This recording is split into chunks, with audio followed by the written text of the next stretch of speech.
Hello, Galaxy. I'm Chris Perillo, and I am not. This is not Diana. Right here. This is. If this was Diana, this would be a weird-looking Diana. This is what Diana looks like. Everyone, I transmogrified her into a slice of pizza. So, who wants some vegan pizza? Anybody? Well, if it was me, it wouldn't be vegan.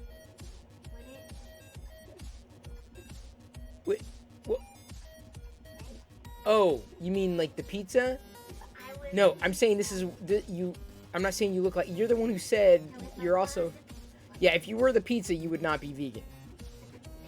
But the pizza, yeah, no. But this isn't really you. It's vegan pizza that Diana brought to me seconds for. What do you mean fake pizza? I'll take this fake pizza and shove it where the mouth goes. Most cannibals say that human flesh tastes like pork. I believe it. Tastes like chicken. No, pork. Chicken. I mean pork, white meat. No, pork, yeah. There's gonna be a a pork, beyond pork, if it's not already out yet. Yeah, well, I mean, any of that texture is gonna be replicated. Flavor is gonna be replicated. That's easy. Jedi will grow up in a way that's the norm. My prediction is, when Jedi's old enough, she will be, she'll be part of a culture where eating meat will be, like, considered disgusting. Seriously. It'll be normalized to eat plant-based stuff. Yeah, I think you're right. Especially as more and more information gets out on how it's produced. Did you see that one? Hang on. Wait, someone says it makes you poop a lot. What does? What makes you poop a lot? Eating humans? Wait, what were you saying? They can't hear you very well, by the way, I don't think. Why am I what picture am I gonna see? Oh, eating veggies make you poop? Well, yeah, it's fiber, dude. I think these pizzas are very tiny. That's what I think. Here you go, everybody. Vegan pepperoni, vegan. Is it good? There's a fly on it. That's not a fly.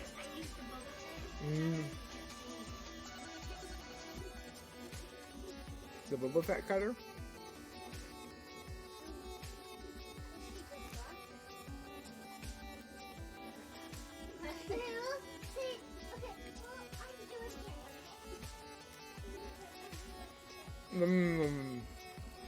I needed food. Elf needed food. Badly. So this is the first thing I needed to show you tonight. She's literally seconds before going in streaming public, like, she drops a slice in front of me. This is great, but anyway, it is what it is. I'm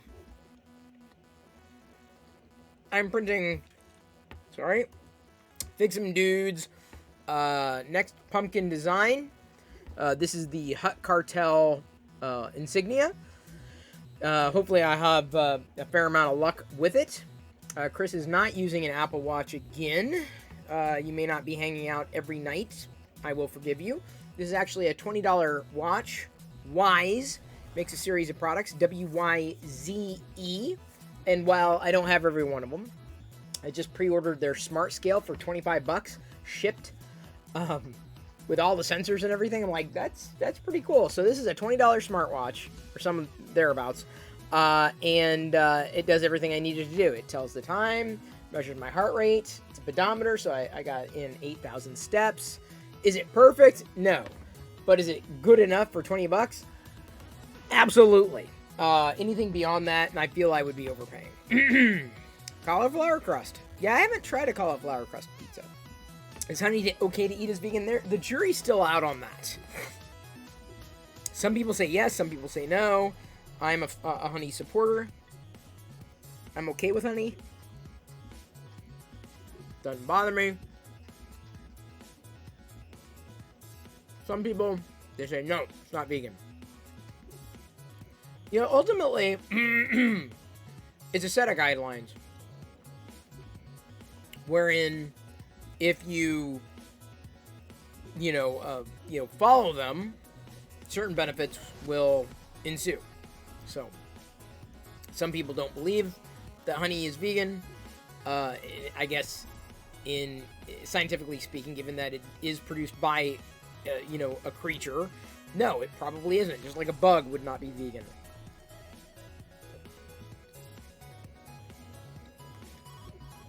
That's a line that I'm okay with crossing, should it happen.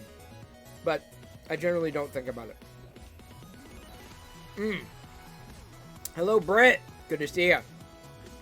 Chris liked his honey in his life. I liked honey. I like honey. Still love honey. Love honey on cereal. Honey on cereal is awesome. Hang on just a second. You feel like it would hurt the bee's feelings to take off their hard work? Well, that's kind of what I'm doing. I'm taking your hard work, Fix'em Dude, and I'm printing it out. Right? Hey, Tinkerjoy. Good to see ya. Tinkerjoy701, back again. By the way, Pentaxenstein may not have been following before, I guess, too long ago. I got a notification today. Pentaxenstein is now following you. I'm like, what? What? Got a few things to show you. Now that I've eaten all the pizza. Don't know. I mean, we probably could have taken screen grabs of it, but, not a big deal. This is how the Baby Yoda, a.k.a. Grogu, Tic Tacs turned out. Wintergreen, or no, Spearmint Tic Tacs with Grogu sticker on top, just to remove the other sticker. It's a great way to customize a Tic Tac container. These were on sale the other day. I didn't realize Tic Tacs are so expensive. They were marked down to like $1.10 or something, and I thought, man, that's kind of pricey. Then I realized that was a markdown. So anyway, Tic Tacs are expensive. They're way more expensive than they used to be. That's for sure. Now, Liz, you did screen grabs? Oh, I didn't see. I was looking at Discord, but if you did, that's great.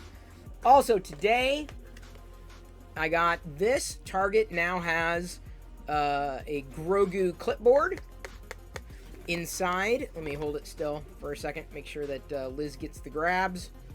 Got to make sure that Liz grabs. For sure. This is this. And inside, this was $3. $3. Jedi hasn't seen it yet. Of course, when she does, I'm sure she's going to trot off with it. Problem is, this clip kind of pops off.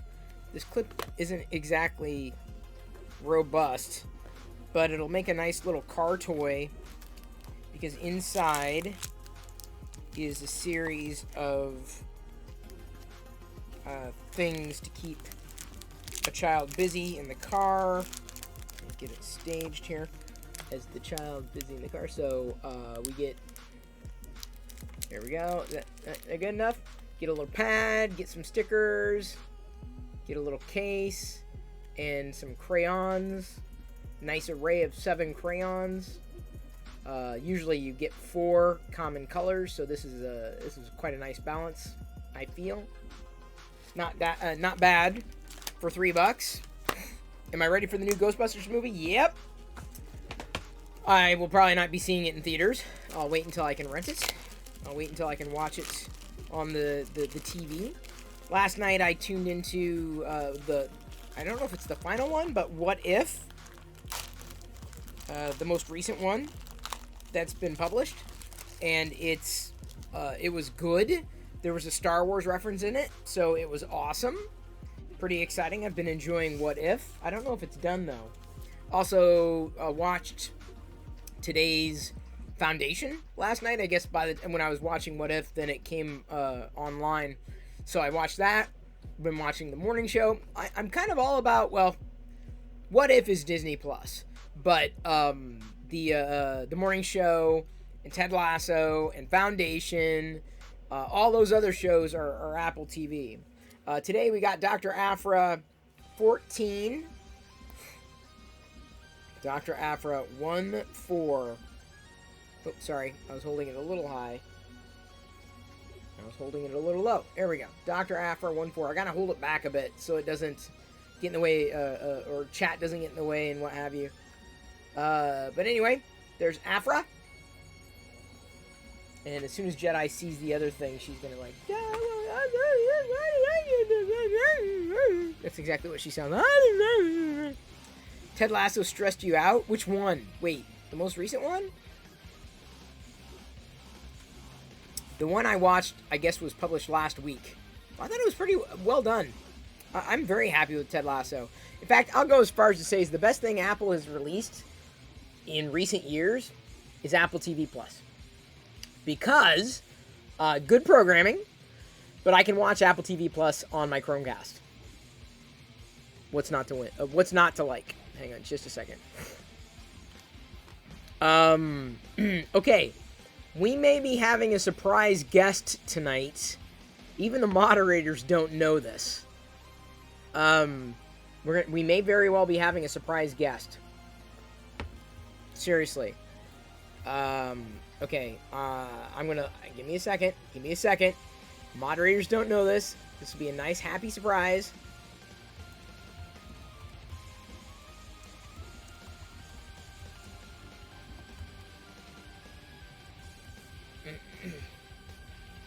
Just you wait, Alexander Hamilton. Okay, I need more pizza. I gotta call Diana. I need more food. Where is she? Okay, here we go. Oops. I need more pizza.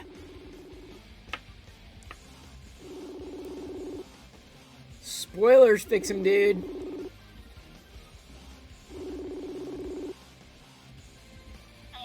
Hey, do we have any more food? Hello? Do we have any more food? It's like there's 3 little pieces left. Okay. Any more? Food? No. No more food? Oh, food? Like what? I'm trying to think. Anything? I don't know what we have in the fridge.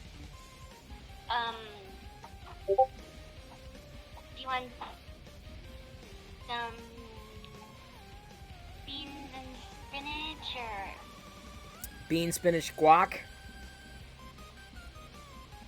Yeah. Bean, spinach, squash pizza? Yeah. Okay. Hold on, I'll bring some up. Okay. Okay. Bye.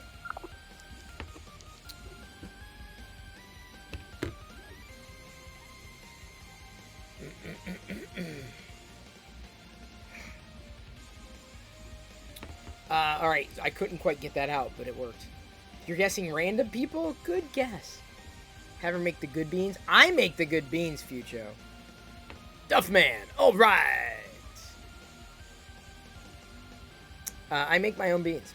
I do them in the Instant Pot now, and I do them very well. Very happy with my beans. Satisfied with the quality of my beans. Tonight, I'm going to do the 10 things that several things that I like, what I like about the Samsung Galaxy S7 Plus. And so, theoretically, I want to get that done now. Before our guest comes on, possibly. We'll see. And Diana comes here with beans. It's a Friday night, so I got my unboxing juice. Are they better than Diana's? Oh, yeah. In my humble opinion, yes, they are. And even Jedi agrees. My bananas. My beans are great.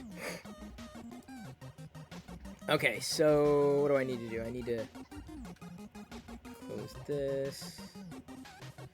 Alright, sorry, that's going to go away for a second. Going to this view, moving over a tiny bit, flipping on the just away. Alexander Hamilton. Ah. I'm dropping my remote.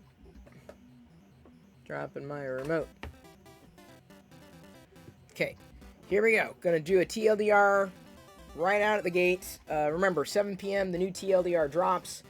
Public on YouTube. Give me a second.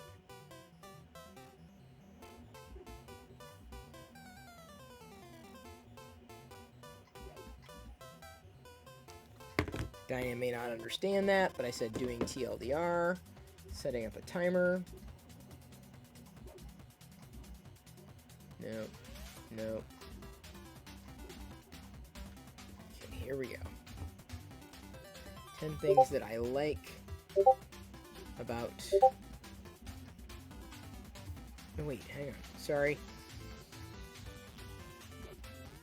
I can't... The problem is that the, I have to have Discord open for the guest. So that's the sound that you're hearing. Let me go ahead and... I know, Discord's on because I need it for the guest. FYI. We're not there yet. But, let's go ahead. What I hate. These are the things I hate. Give me a second. Here we go. Here we go.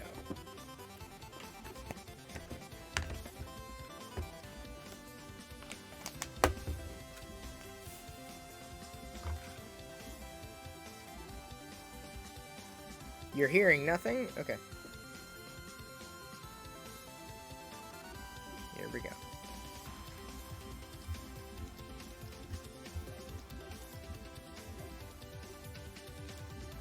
Hello, Galaxy! I'm Chris Perillo, and you're watching the Locker Gnome Daily Report, or TLDR for short. Yes! I have been sipping some unboxing juice, which comes from a box, hence it being unboxing juice, as I talk through a few things that I hate or dislike about the Samsung Galaxy Tab S7 Plus. And let me tell you, it takes a lot of unboxing juice to get through that without stumbling. I've been using this for a week or two and have already recorded a video talking about the things that I like. I still intend on replacing my iPad Pro current generation with this, despite it not being perfect. But I thought, you know, I've talked through the things that I liked. Why not tell you about the things that I not like? Don't. Whatever. Let me try that again. That was pretty smooth. Stop. Stop. Reset.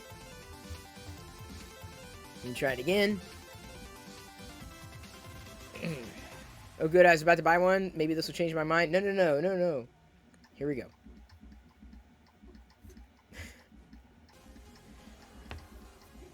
Hello, Galaxy! I'm Chris Perillo, and you're watching the Locker Gnome Daily Reporter, TLDR for short.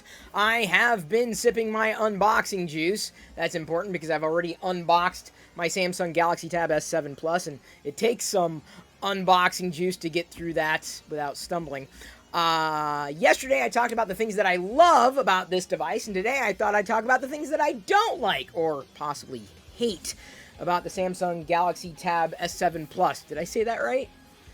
Maybe I need another sip. Give me a second. Okay, doesn't matter what I said. I'm going to tell you, even though there are many things that I do not like about this device, I still intend on replacing my current gen iPad Pro 11-inch, the brand new one, with this very tablet.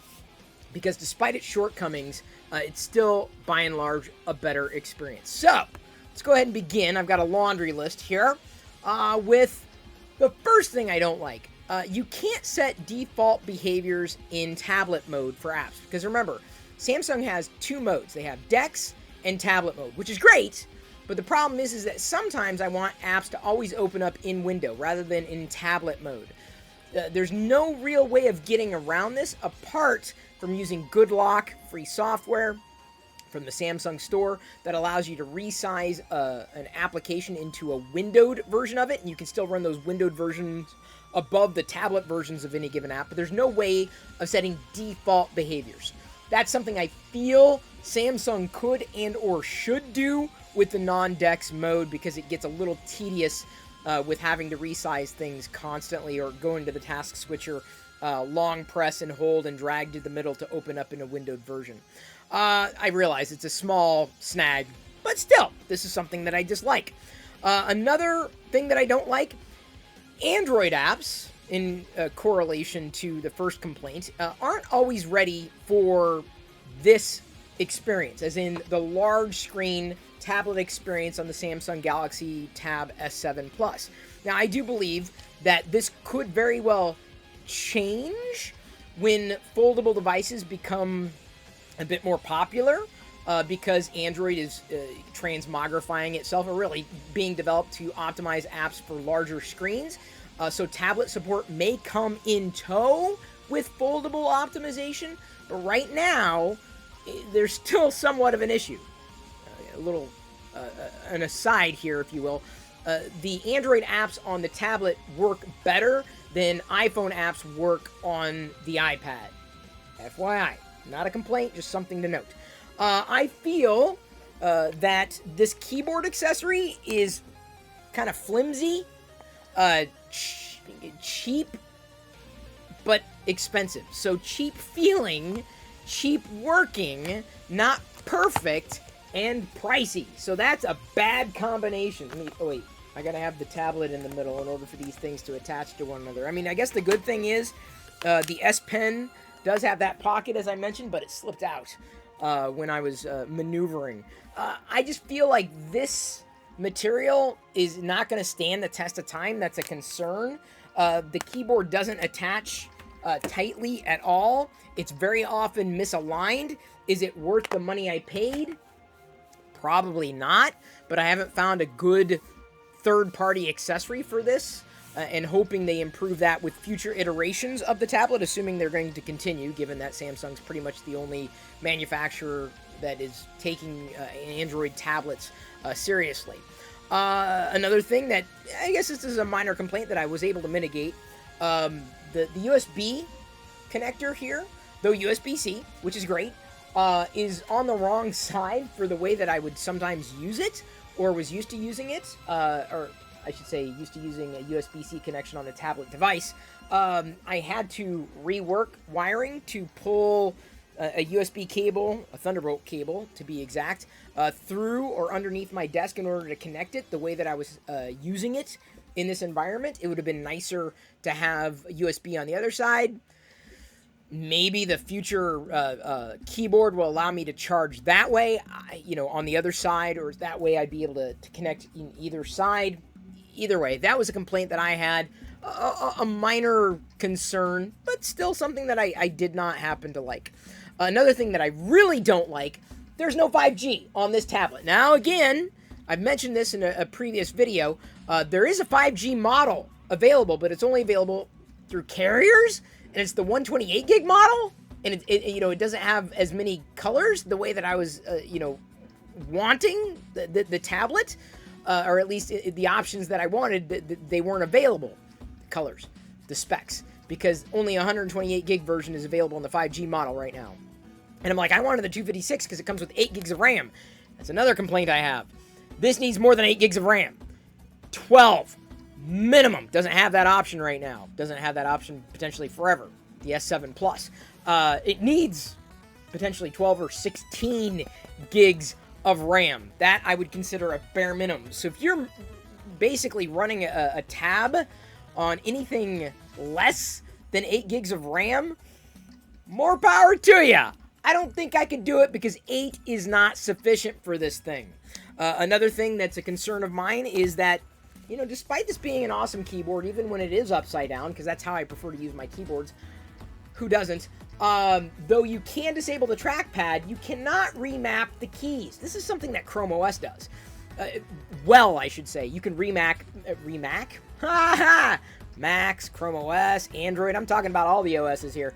Are you watching me in some kind of window? The keys here, like the Control and Alt, can't be shifted. And I'm used to using the Command key on Mac OS and Control key on Windows. And I wish I could just remap things, and I can't. And this is something that Samsung absolutely can control. And the fact that they don't allow you to modify those keys and or remap keyboard shortcuts or potentially create new ones is kind of a little baffling. They really need to flesh that out in a big way. Another thing that does concern me about this device. It is a Samsung device, and I wish that Samsung would just kind of ease off the pedal of like hitting you with all the Samsunginess. I love what Samsung's doing with Android. I really do. The modifications that Samsung has been making with Android are very reasonable, very cogent. I mentioned that Dex is a boon, still needs fleshed out, absolutely not perfect, which I guess is something that I hate. I wish that it was better. Good thing to hate, I guess. The problem that I have is that it's too Samsung-y. And they need to ease off. I don't need a phone app. I don't need the messages app. I don't need the Samsung this, that, and the other thing. I just need it to be it. And Samsung to produce this thing. And I found that it's easier to navigate around Samsung's Samsunginess on the Tab S7 Plus, more so than it is to navigate around it on a Galaxy Ultra S21 Plus 5G Pro Premium Platinum, which I've been using clearly for several months. Well, clearly here. I've been using... I have both of them. I don't have them interconnected. I don't want them interconnected. I don't need them interconnected. Or at least I haven't found a benefit for my particular use cases. There are certain customizations that I make using GoodLock, admittedly a third-party, kind of first-party application for customizing Samsung devices. Some of those customizations don't stick on reboot. Moreover, the customizations I make on tablet mode don't port over to Dex mode. So, like I said, there's still some degree of unpolishedness with the Tab S7 Plus that it kind of throws me off. Notifications on Dex don't swipe away properly. There's some animation jank. Samsung does some animation work that isn't cohesive. It's annoying, and I wish Samsung would pay attention to it. Again, major complaint. So another complaint that I have about this device, and really I'd say every Android device, but it's really pronounced on the Tab S7 Plus. Chrome is still janky. Chrome, Edge, Brave, which is my default browser, really janky, janktacular, and I wish it wasn't. Maybe I need to switch to Samsung's internet browser on here to see if it's less janky. I don't know. Maybe that's a thought. I guess I hadn't even considered that. Not really something I want to do. I like using Brave. I can use Brave, but what are you going to do? What am I going to do? I'm going to keep using this. I'm going to keep doing videos on this and other devices and other things that I'm talking about live on Twitch every night at 6 p.m. Feel free to join me next time. That's where I was actually streaming this video, recorded live. The link is in the video description. I realized I ran out of time.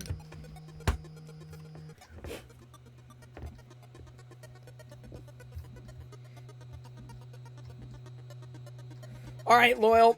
I was recording the TLDR. All right, give me a minute. One moment. Uno momento. Por favor. Let me turn that on. And I didn't mean to turn you on. Do-bop. A piece of wooms bop. A piece of wooms bop. A piece of wooms bop. And I didn't. I get gassy when I talk about tablets and finished prints. That's not Prince, as in tonight we're gonna party like I'm popping.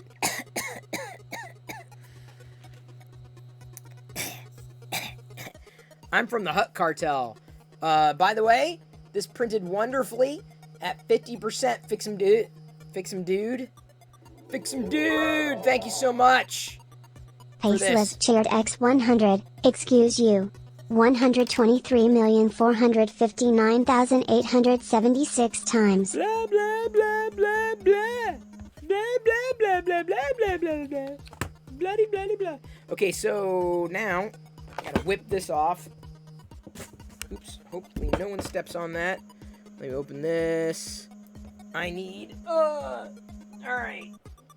So let's see if we can get this to work. I need to do a couple things. I need to back channel with... Oops. Let's do this. Let's see if this works. Alright, I need to message. How am I going to do it? Oh, yay! Okay, here we go. Hang on. Okay, let's see. Alright. I got that going. I got this going. Let me move this over here. I got to do like 13 different things. 1 minute. Ooh, don't want to spill that. Ooh, hang on. Got cables everywhere!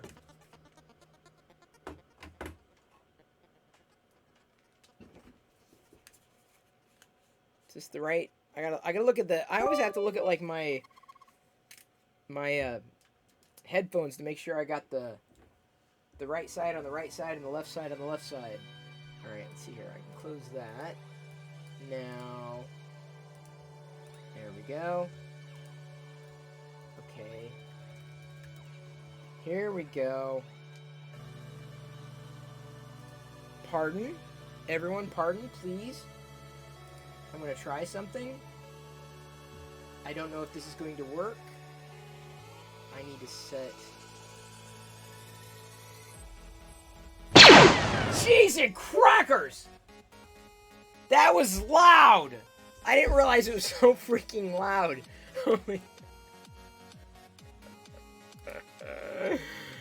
Oh my god. Oh, cheese and crackers, dude. Alright, let's do this.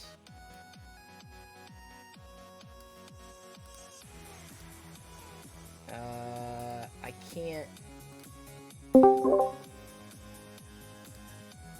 I don't know if this is gonna work. I don't know. Okay, hang on. Wait.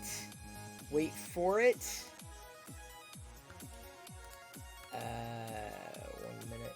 How do I do this? Properties.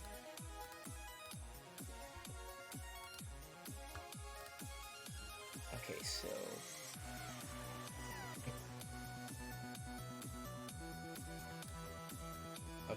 pardon me. Oh, man.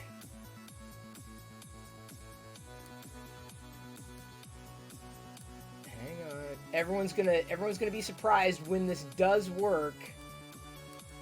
I think. I don't know yet.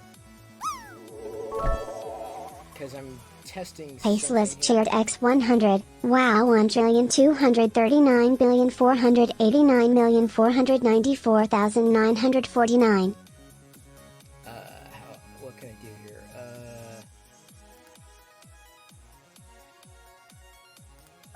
I need to. How do I? No, hang on, just a second. I gotta figure out. We got Jawas in here and everything. Okay, wait. How do I add? I need to add a video capture. There we go. All right.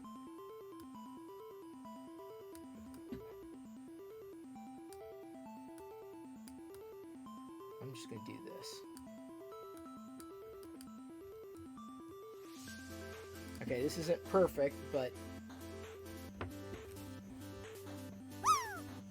okay.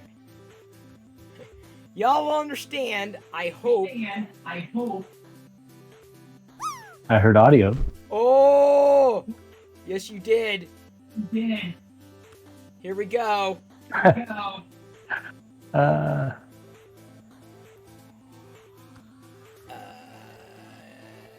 Boom. So close. Did it work? I think it worked. Loyal Moses? Yeah, I mean, I don't see you, but... You won't probably see me, but if you open the stream, you can see me. Oops. I'll tell you what, I will. But hold on, just a second. Yeah.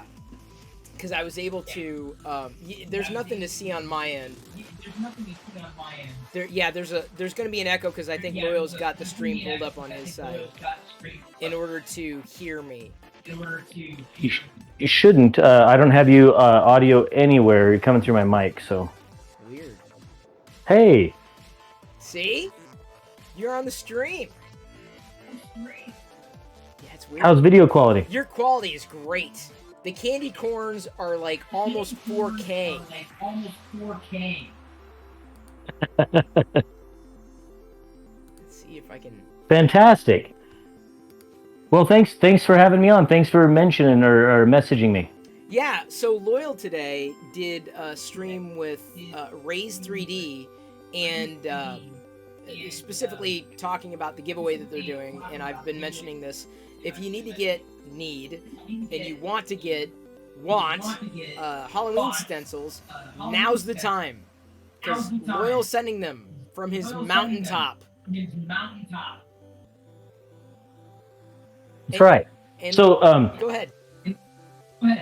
Okay, so what you know, I mean, I appreciate you having me on, and like I said, I'm not into being on this side of the stream. I actually, you know, I spoke for 20 years in information security, and I enjoy sitting back and just consuming, and maybe a little bit of philanthropy, but from the other side.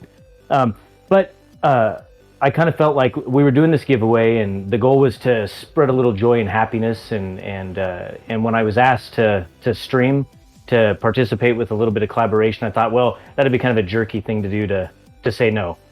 And so I decided that we would. And then Chris, of course, messaged me today and said, hey, you know, maybe you can swing by. And I thought that would be wonderful, and I appreciate that. So anyone that was at the stream today, you saw that what we did is we had Nick Daimelo. I don't know if anybody in your stream if Nick has dropped by your stream, Chris, has he? He has, briefly. Okay, so Nick Daimelo is a wonderful guy from the UK, and wonderfully talented designer, and he ended up designing these awesome stencils. And I asked him for a design that would fit in an envelope easily to ship as inexpensively as possible. And instead of just a decoration, he thought, well, let's make something that kids could trace out and make Halloween decorations with. And this is what he came up with. So he came up with the pumpkin, and he came up with a Frankenstein type skull. I don't know. I don't have a good backdrop. There you go. And of course a ghost. And they're fantastic. And then my wife decided, she's like, well, wait a minute, why don't we include a pencil and maybe a couple of stickers and some candy? And that's what we came up with. And so our goal is to ship out thousands of them and put them to as many hands as we can everywhere in the world. And so far, I think we probably shipped out close to 400, 500, somewhere around in there. And we have orders for more than 1,000 right now. We're just waiting on some more filament, and then we'll get them out. So I invite everyone to share it with your friends, your families, for everyone here on Chris's stream, to go and get one yourself, and get one for your children, your wife, brother, sister, doesn't matter, even your neighbors. And you do that by just heading over to shopbmr.com. And where you can go ahead and get as many as you like. And like I said, even if you have a 3D printer, even if that's what you do, and you think you can print something yourself, it doesn't matter. Getting a gift in the mail is nice. It always feels good, puts a smile on your face. So that's what we want people to do. Liz is pushing the link in chat. And I know why you ran out of filament. You've got a pumpkin bacon there in the oven. Could you hear me? Oh, we may have lost audio. Did I lose you, Chris? Yeah, I think Loyal did. Yeah. Suddenly, I know I'm not hearing the echo anymore, so that's a bad sign. Can't hear you. Give me a second. Let me. Can I text him? This is the. I can hear you, but you. Oops. Oh, you can? Okay, yeah, I can't hear you. So. Yeah, I don't know. Give me a second. 1 second. This is the challenge of no problem. Take your time. Here. Wait. Hang on. I got an idea. Let me have Loyal fill everybody and in. Fix him, dude. I think I just saw him say something. Yep. So we ended up also this year. Last year we had a lot of people that asked if they could help support the giveaway, and they really didn't want anything. They didn't want to ship it. They didn't want us to ship anything, but wanted to support it. So this year we decided that, okay, well, we'll add a little option that people can tip us if you want, and we sincerely appreciate that. We've had people been so generous already, okay. And we're thankful for that. There's a lot of costs in bags and supplies. Oh, there you are. Give me a second. Let me Is that okay? No, I can. okay? Yeah, I can hear you wonderfully. Okay, I know that there may be some echo There may be some echo on our end because the on audio our that end you're because hearing the is not audio going through that the you're headphone. hearing is not going through your headphone. Oh, It's okay. It's okay. It's all good. It's okay. It's all good. So, what was most interesting So for me what was today, most listening to interesting your for me stream, today, listening to was your your stream, backstory was your and how you got backstory into 3D and printing. how you got into 3D printing. yeah. Share. Share. I can do that. So,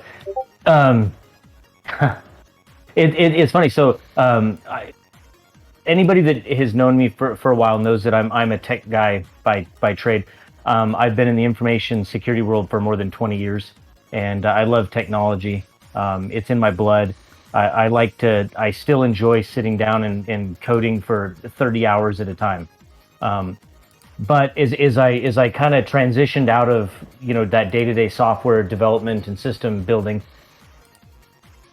I found that I enjoyed everything away from the keyboard.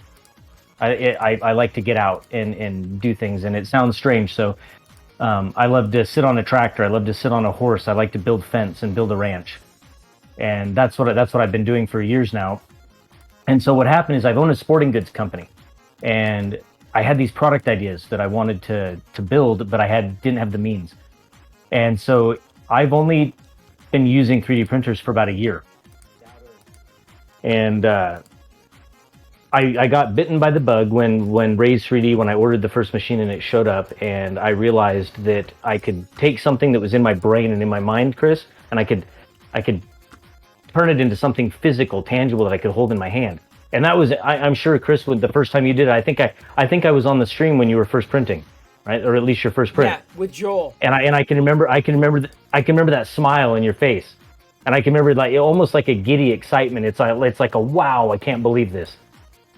And that's what got me hooked. And so we develop products for my company, one of my companies, which is Badger Mountain Supply. But the fall of last year, I wanted to get the kids a little bit more involved, and they wanted to help 3D print and ship and do things. So I created Badger Mountain Research. And what we did is we began to hire designers to create seasonal products that we could ship out during the holidays. And the kids would print them and package them, and they were learning how to do that. And that's kind of where this whole thing started. How would you, if you can still hear me? Yeah, fine. I'm trying to. I mean, Jedi is only. She just turned 7. What more could I do to get her into this kind of stuff? Because I'm not as geeky as you are. Well, so did you just say you're not as geeky as I am? I did. Right? Okay. Well, no. So I have an 8-year-old, right? And what I did is to get them interested. There's only so many things that an 8-year-old can do, right? Well, at least my 8-year-old. And what I did is we began printing things, and I began saying, "Hey, can you pull that off the build plate for me?" And then I found that a print barely finishes. It's not even cooling down, and they've already got it off the build plate, and they hover around like little hawks, waiting for prints to finish. And then I said, hey, because we're producing, it's a production facility, so I said, hey, restart those prints. As long as you can see filament on those spools, restart the print. And so that's what they do. So all the kids, everyone in the family, the wife, they swing by one of the print offices, and if they see a printer that's got filament, that it's done, they clear the build plate, and they restart the print. And that's how I started them. Interesting. I've had Jedi play around with Tinkercad, like draw something. Yeah, how'd she do? I mean, well enough, better than I could. Yeah. But I only have one printer. Yeah. I can't that's imagine fantastic. like managing a fleet. Well, I have a son. He's 16, and we put him into Fusion 360. And I figured, he's old enough. He can learn some, professional class software, and he did fantastic. So the first things he made, he's a 16-year-old boy and he's growing, right? They love to eat. So the first thing he did is he built bowls for chips, as if we don't have enough bowls in the house for chips. And so that's what he printed first, and then he got a bug and he started printing swords and all sorts of fun little gadgets. And Do you know Marble, like the games, Marble mazes and all those kinds of things? Somewhat. Okay, so they have these marble tracks that you can buy, and you fill them up with marbles, and they do all sorts of crazy things. Well, I was impressed that he grabbed my calipers, and he grabbed some of those connectable marble track pieces, and he began measuring, and he went into Fusion 360, and he started putting it together, and he printed extensions, risers, all sorts of things to extend his marble tracks. That's fantastic. All right, know? so now I've got a maybe this is too technical a question, but you've got a Raise 3D on your desk. That's not something that would be for me, right? Because I'm more of a Prusa Mini kind of guy. That it's yes and no. You can see behind me, right? So there's a couple of Prusa minis here. I think there's only there's only 5 in here. 1, 2, 3, 4, 5, 6. There's only 6 minis in here. Minis are fantastic, and as you know, I love them, and I'm super excited that you have one. They are fantastic machines, and matter of fact, I got messaged from a friend in where's he at? Indiana or Illinois? I can't remember. Really unimportant, but and he asked me today after he joined the stream and watched, and then he asked, "What do I need to buy?" And you have minis behind you, and I saw the price, and that's what I want. And I talked him right into a mini, and he's making his order. Minis are fantastic. These E2s are not just for industrial use. I mean, they're just a more rigid frame, heavier duty 3D printer. And this one is what they call an independent dual extruder. So this one actually has 2 print heads on the inside. So it can actually print in duplication mode, so I can print 2 of the same thing at once. Mirror mode, so if you had a hand and you wanted to print a hand, you could tell it to mirror it, and it would make the other hand. Or you can do multi-filament. So you could have for instance, on multicolor, or you could have a flexible filament on one side. So you could have a part that would have like a flexible filament bottom with a rigid regular polymer on top. So no, but the truth is, these are just high quality machines. They print absolute perfection. And they can print things, materials that the minis can't print. So no, I don't think that this would be a machine that you would say is not for you. I would say that your skill in 3D printing would increase by 1 if you had one of these. Is that a lot? That's a lot. Yeah. But you got a pumpkin model in there. Have you been doing a lot of pumpkins this year? Have you been doing a lot of pumpkins this year? Can you tell that we like pumpkins? Yeah, a bit. A little bit. Pumpkins are my favorite. So yeah, so check this one out. This one was printed in the Pro 2, right? I'm tethered by a microphone, so. No worries. Yeah, so check that guy out. Whoa! This is fantastic. I mean, I don't know if you can see the size of that.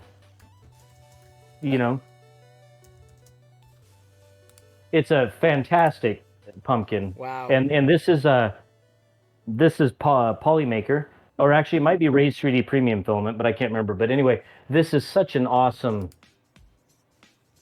machine. And the Pro 2 over here, that's what printed this guy.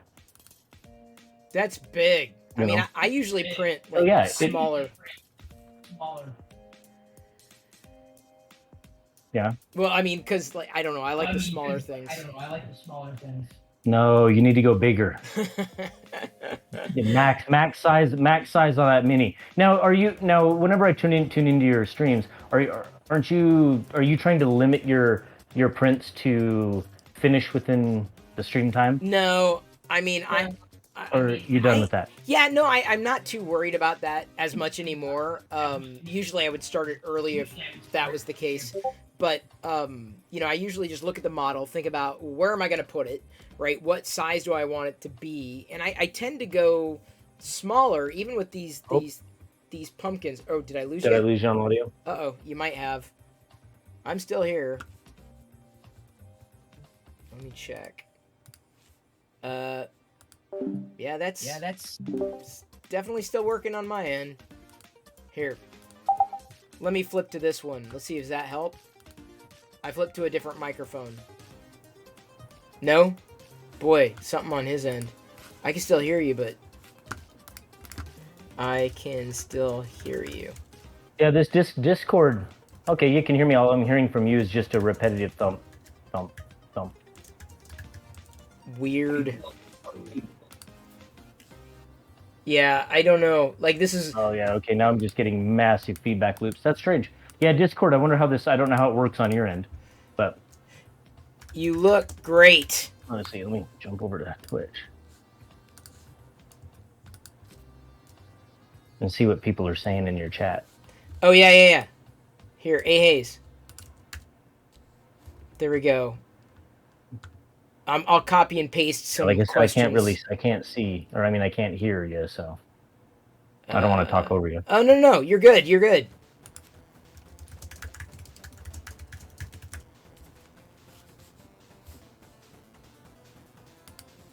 Let's see. So you're good. Okay, perfect. So what you just said, someone asked a question, right? So would printers that size, print quicker than something like Chris's? No, not really, not necessarily. So the bigger the printer really doesn't matter. So Chris has the nozzle size on Chris's printer is 0.4, and so that particular printer right there, that E2 or the Pro 2, he's running a 0.4 nozzle. So he prints exactly the same speeds. Now it's a larger frame mechanically, and physically it's a little bit stronger, so we can increase the speeds to print faster. But obviously you get to a certain speed and quality begins to degrade. But no, not really. Chris could print faster on his if he increased the nozzle size and temperature, and he could print things a little bit faster, fatter and faster. But no, not really. So it's mostly larger printer means greater volume, and can mean increased quality. Can you hear me yet? No. Cannot hear me. Why? It's probably Discord and OBS Yeah, all old curmudgeon's correct right there. Yeah. mashing things So around. a 0.4, yeah, depending on the type of printer it is. What about can now? Print blisteringly fast. Ugh. Yeah, Discord is not liking us. Sometimes this is why I've used a phone. Hey, Chris is here. What filament are... Oh, wait. Chris Russell, I mean. There we go. I'll just ask him in chat.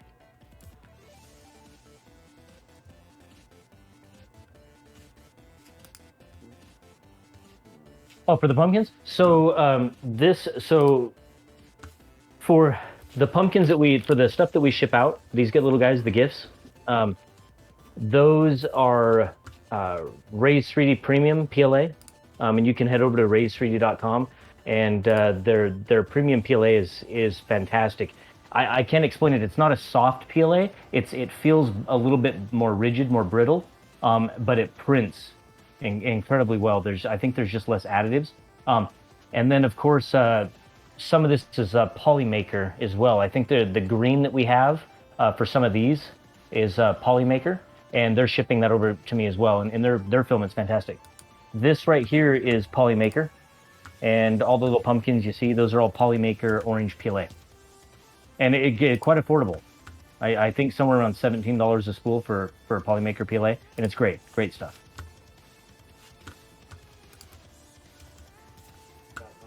I'm grabbing some clips here, so keep asking questions. Thank you, Liz. That's awesome for sharing that. Getting it teased out. I really do invite everyone to go to that link.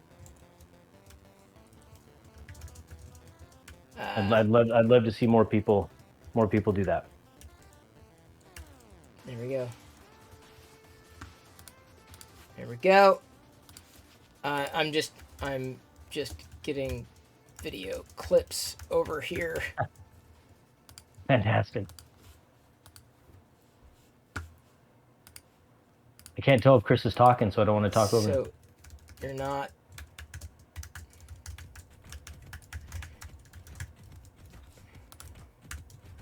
Yeah, how do you like that shirt?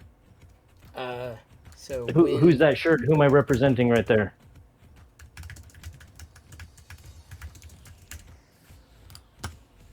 That's right. So this is practical printing. This is Chris Yeah, Russell. So Krusty. There in your chat.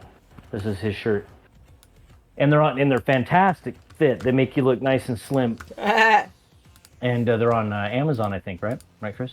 Yes, I think they are. So when does Wrong, Loyal Chris, get but- his own Twitch channel?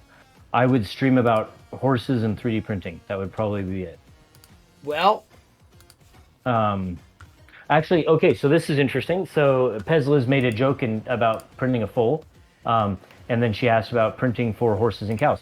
So we actually have something going on right now, a little bit of an experiment, and we are going to work with some different non-abrasive filaments, or abrasion, I should say not abrasive, but abrasion-resistant filaments, and we are working at building horse pads and horse shoes, and 3D printing those. And some of those will be steel core, and so we'll actually have a system where we print part of the shoe, and then we'll insert the steel, and then print the rest of it to enclose that steel in the shoe.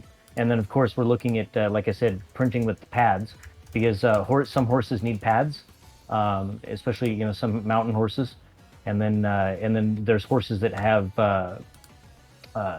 medical conditions where the coffin bone in the bottom of the foot needs to be supported, and a pad can be there to do that. I don't know if Chris is asking if we're selling those shoes. If you want to buy some, Chris, you're more than welcome to. But I don't know. I think we're going to experiment and just see what those shoes can do. And horses are heavy. 1,000, 12, 1,400 pound animal. They carry about 60% of the weight on their front feet. So divide that load when they're stepping. So we're going to see if 3D printing can do that or not. Well, just because you don't have a horse doesn't mean you can't buy it. true. Oh man, I don't know why. Oh, well, you should get a 3D printed horse at least. Oh, no, does Jedi want a horse? I know she's getting puppies. No puppies. We can get her a horse. No horses. I can have a horse in a trailer in 20 minutes and be headed to your house, Chris. No. I don't know why you can't hear me all of a sudden. Discord is blah. Let's see. Hey, so let's do this. How many people in the stream? There's quite a number of people here. Raise your hand or throw up a hand or a message if you don't have a 3D printer and you're interested in 3D printers. Ooh, let's do a poll. Give me a second. He wants 3 horses. Got it. Poll. I do not want 3 horses. Yeah, let's find out. I'd like to find out how many people are in Chris's chat that are here tonight that don't have a 3D printer, but they are interested in a 3D printer. Okay, let's do 5 minutes. 5-minute poll. There we go. Star Wars ponies. I don't know about that. There's a Transformers pony. I don't know why the audio went out. 5-minute poll.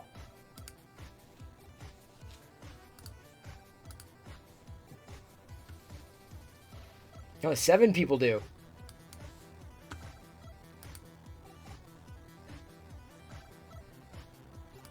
And then maybe Chris can answer this for me. Like I said, I can't hear you, so you'll have to chat.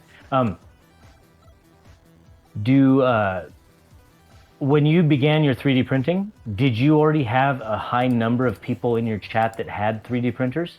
And were you surprised by that? Or have a lot of your viewers gravitated towards 3D printers and began to pick them up?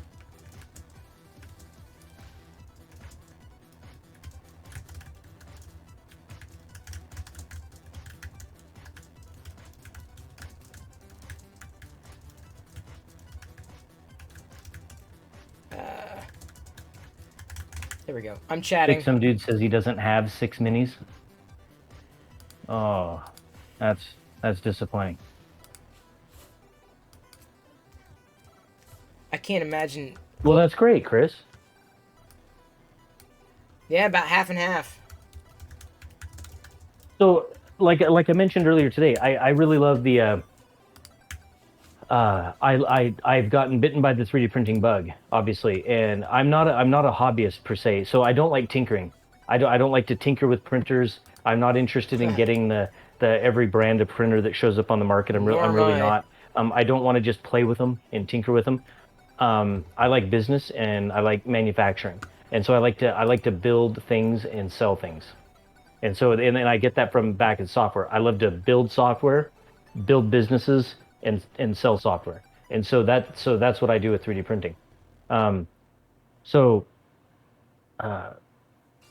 I think it's great that your channel, by adding the mini, that you've been able to expand the community and increase exposure to 3D printing, and people get to see how easy it is on your channel and get to watch that be built, and that brings people into the community, which is great for us all. So let's see, half and half on the poll. Really? Huh.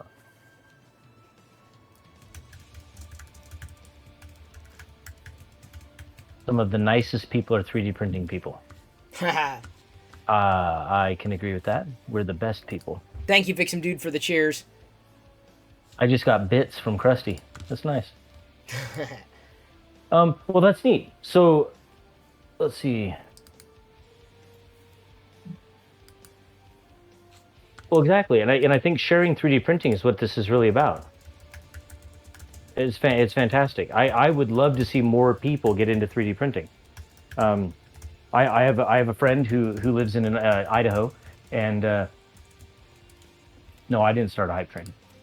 So I have a friend that lives in Idaho, and that's exactly what he did. Is he jumped into 3D printing, and now the guy's building a business and building products, and it's exciting. You know, it's new for him. The loyal train. You started it. No, Yes, it started. I can't. Travis, that's great. I'd hang up And on you it. know, and Travis brings up a good point right there. So one of the big reasons why the 3D printing community is amazing is the amount of help that is out there, and everybody's so willing to share. So I'm new to streaming. This is the second time I've ever been on a stream on this side, and I needed, after I got the camera aligned and some lights, I needed to test it. And Chris Russell, Krusty right there, so helpful. Offered to sit there with me and dial up, change camera, and make sure audio is working, and tested it for me.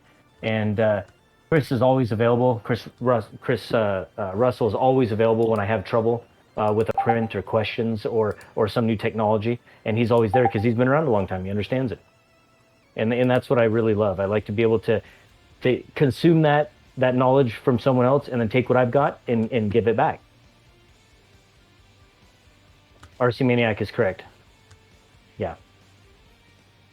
I think even Chris here had Krusty dial in and give him a ton of support, which is we fantastic. used the phone.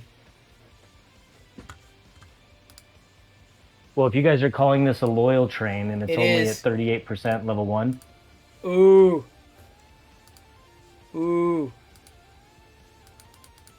I can't cheer myself. Come on, we got Loyal is literally here. We got the hype train. You've never been on that side Where's of a the- hype. Travis Train. is responding to someone. Hang on. Oh, see Travis here? Oh, he is.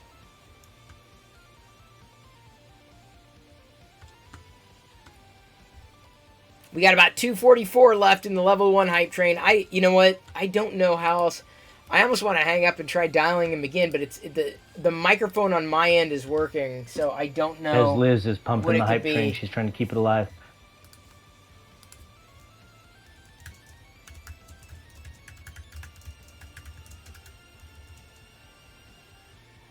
Thank you, Coda120. Thank you, M. Hoken. Thank you, That's Vendetta. fantastic. Keep it alive. You can do it.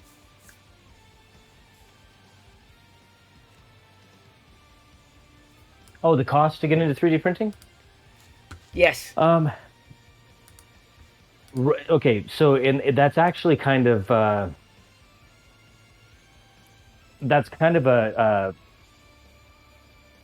sensitive topic with me. Okay, so it's the great thing that gets people into 3D printing, but it's also the thing that I think holds back 3D printing Mm. is the price point. Mm. 3D printers. Oh, look at that. I'll say Thank it you, like Fucho. Chris does. Fucho the clown. Wow, that's awesome. Loyal hype great. train.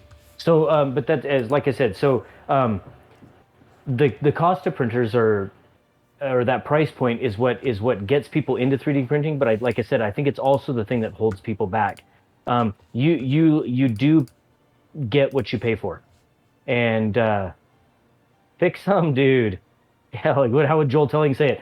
Fix some dude. Is that how I'd say it? No, that's great. That's awesome. So, 3D printers are as inexpensive as $100.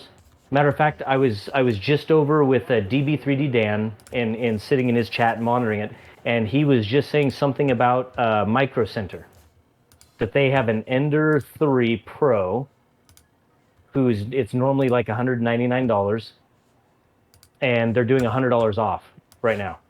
And so he said he was driving off to Micro Center like immediately to pick up an Ender 3 Pro for $99. And that's what a great printer at a great cost. I mean, it's fantastic. Now, that low price point of anywhere from a $100 to $300 or a Prusa Mini for $399, I mean, fantastic. But I think it's also, it holds back 3D printers, because I think people see them at that price point and they demand more printers at that price point, instead of understanding that you're going to get a lot more with a little bit more money. Thank you, Fix 'em Dude, for I the hope that gifted answered subs. the question. I think it. He can't. Loyal can't Because I hear have me. no audio. It's or okay. video. You're all good. You're doing well. You're doing great. Great, Loyal. Level 4, Loyal. Yeah, no. If you were looking to get into a 3D printer, $99 at Micro Center right now. Wow, It's fantastic. that's kind of incredible. So it's cheap. You can get 10 Ender 3s for the price of that E2. Well, this particular E2 I think was about 4,000, and I Hey, Man think Cave. that Pro 2 is about 6,000. This is Loyal Man Cave Hobbies. So you can get a lot. You can outfit an entire farm of Ender 3s.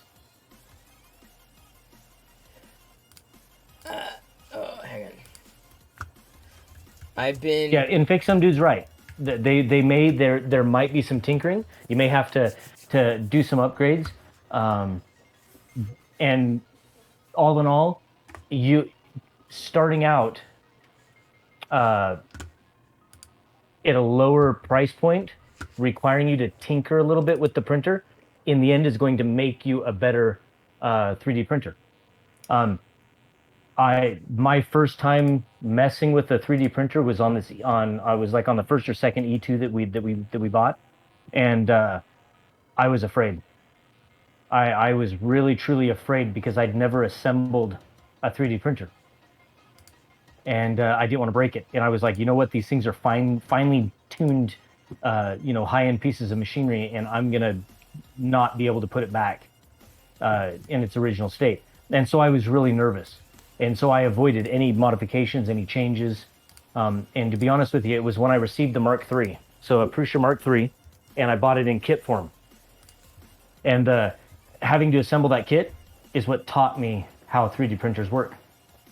And I was much more comfortable at it. And like I said, this chat right here that I'm looking at, there is 20 times the amount of 3D printing experience in that chat than there is here in me.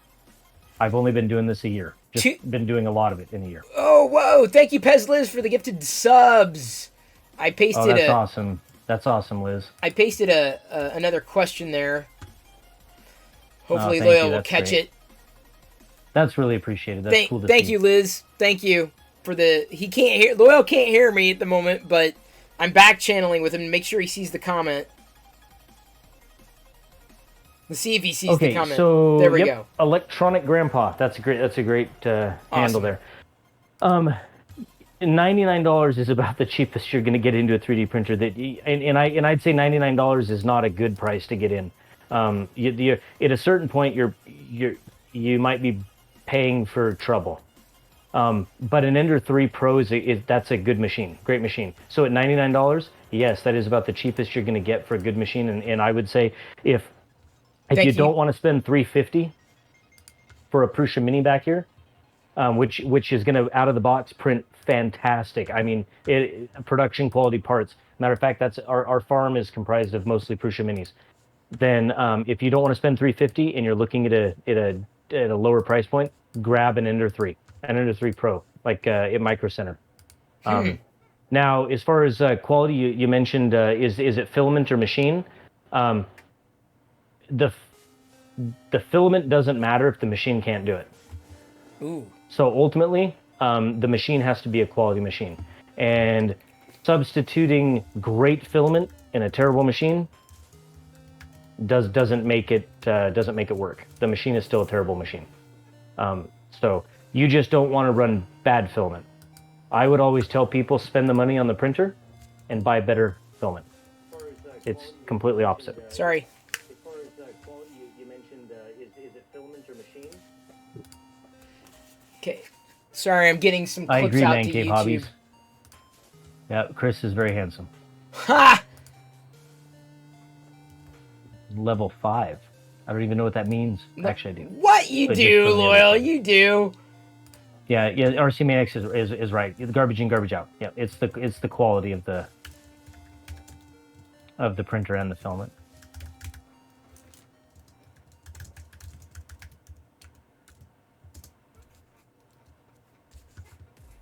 There we go.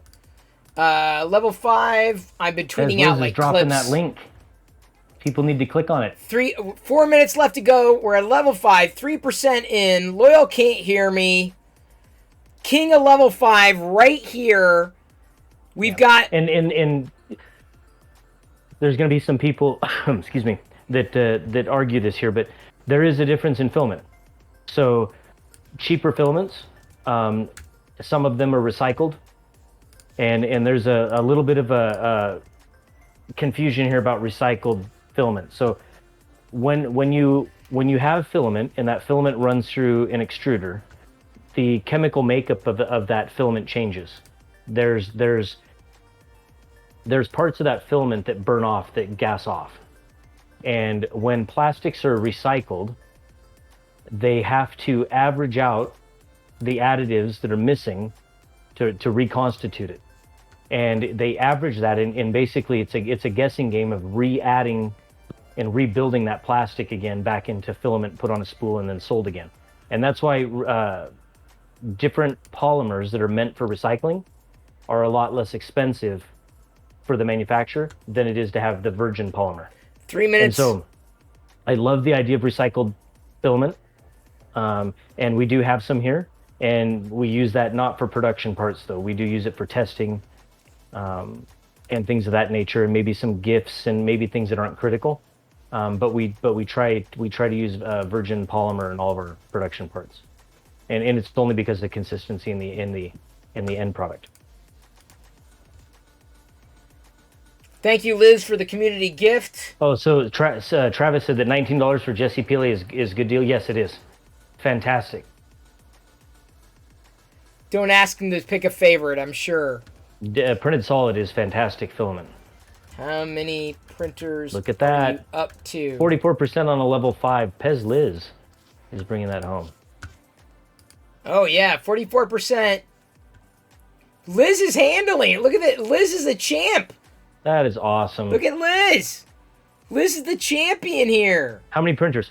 So what we have is we have 15 machines that we run full time now, and I have more printers Minute in and a boxes half. that are waiting on the new building when we build it.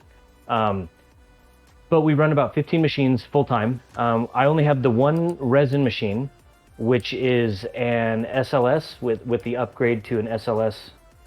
No, the SL1, and then it's the upgrade to the SL1S. And so I just haven't done that upgrade yet. There you go, Chris. I contributed to myself. Look at that. So we have 15 machines, and then we have the one resin machine. I'm really interested. We have some product ideas that I think where resins are going to come into play. And I really want to see what those machines can do. I don't see a lot of people manufacturing with resin, but I believe that it can be done. I want a larger build plate and I want a monochrome display, and I really think that we could crank out some serious parts with the resin machine. So I'd like to expand that way too. But that won't happen until the new building up here is built. What the hell? Let me scroll back here. What? What? Oh. Oh, that's awesome, Chris. Russell. Krusty. Sorry, my That's awesome. phone was going off there. Sith Lord Brit. That's Brit! fantastic. Yeah, look at this. Hail, hail. Oh, thank you, Krusty, for the 5 Whoa. gifts. Thank you. Sorry, microphone and audio is going to be like wacky. Yes, it worked. Thank you so much. So what other questions do we have? Any other questions? Let me scroll back up here. Give me a second. I thought I saw another one from Grandpa. Let's see if I can get it pasted to the loyal. So yeah, no, here. we can talk about filament here just for a little bit more. So okay, so here's an example. One more question. What is the difference between machines? They'll take it faster. This is for Grandpa. Really? Okay, so this is from the who is it? Gaming Grandpa. Electronic Grandpa. Okay, so speed in when you're 3D printing is determined by 2 things. In an FDM machine, the size of the footprint of the print that's being built per layer. So the larger the footprint, and the more surface area that print head has to cover for each layer, that's your build time. Now you can speed up the print head, right, to move quicker and to lay down more plastic. In that increases or decreases the print time. You can increase the layer height, so that's every time it finishes a layer, the head either moves up or the build plate moves down, whichever. If you increase that layer thickness, then that reduces the time. So if you were running a 0.1 layer height and you changed it to 0.2 layer height, that effectively reduces your print time by 50%. So those factors would decrease the amount of time and make printing faster. Resin is a little bit different. So on a resin machine or like an SLA printer, every layer, no matter how much is on the build plate, is printed in the exact same time. So whether you're printing a small cube that's a couple of centimeters wide or square versus the entire build plate, it really doesn't matter. What's going to depend on what's going to change the time is how tall the print is, just layers. When you're at home and you're a hobbyist, unless you like speed as something fun to play with and tinker, it's something that you enjoy, don't be concerned about time. Don't be concerned about it at all. Be concerned with quality. That's what we do when we manufacture. We try and reduce the time, right? So we can put more parts out in an hour or in a day. But in reality, we just add more printers, right? So we're not concerned about time so much. We want quality. We tune everything for quality, and if we can maintain quality and reduce time, then we'll do that. But if not, running multiple printers in parallel is what we want to do. So if we can get one part off of a printer in an hour, that's great. We'll just throw 20 printers at it, and we'll get 20 parts in that hour. Hey, I just saw Brian Vines. It is I Brian. wish I could hear that guy right now. He'd have a good dad joke for us. Oh, we're all about the dad jokes And here. old curmudgeon's correct. Faster isn't always better. That's right. So you'll find that slower is going to give you the better quality.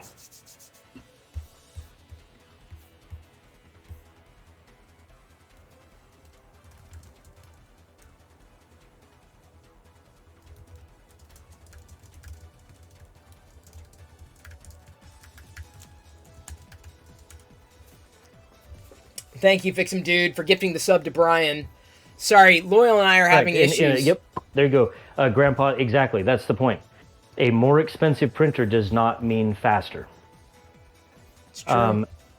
Mostly a more expensive printer means that the hardware in the printer is at a higher level, right? So this printer itself, if you were to pick this thing up, I want to say it maybe weighs 150 pounds. I know that when freight showed up, I think they come in at like 250 pounds with freight. It's a heavy printer, and that's what you're paying for. You're getting a machine that can move a little bit quicker, and being that it's a larger frame, it's more rigid and it's going to be more consistent. Longest print is 29 hours. You can do better than that.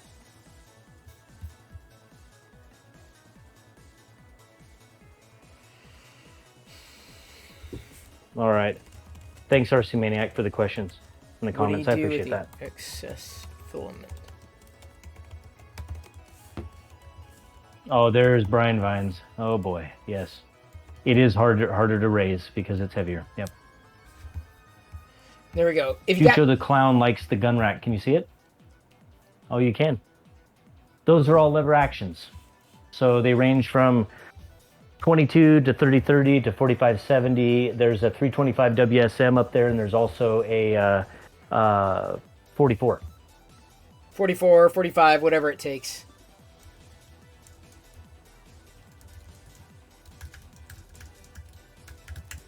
See if he's able to get chat. What do I do with the excess filament? Chris, that's a good question. So I don't like waste like the next person. I don't obsess over it. We live in a world where if if I stopped disposing of things and ate it all, it really isn't going to make a change. 4570, old curmudgeon. And so what happens is I don't like waste like the next person. So we really do try and reduce the amount of waste that we have. We're producing the same parts, thousands of the same parts.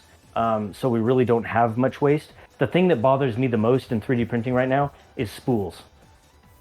Really? When you go through 100 to 200 spools a month, there's a dumpster up here on the ranch. It is a ridiculous amount of plastic that fills that dumpster in spools, and we don't like it. And so we do like the idea that let me see if I have some in here. Yep, right here. So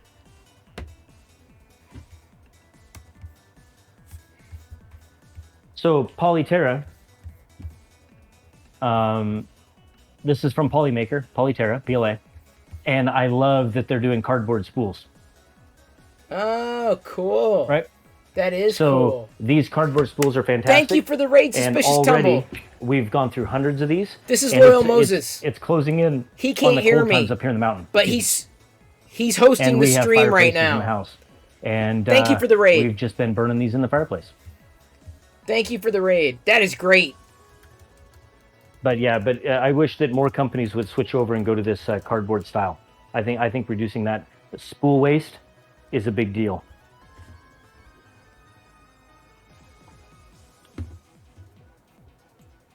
Yeah, right, Chris. I'm serious. Yeah, it's just you'd be surprised. So we have the dumpster has a ranch because we're a ranch and there's a lot of garbage and trash but Loyal lives on a mountain. But you'd be surprised. Like I said, 200 spools, 100 to 200 spools a month. He's got dozens. And that dumpster fills up a lot faster with spools. Upon dozens spools going in there of 3D printers printing things. Like he runs a business. So wait, what's the story with the pumpkin in there?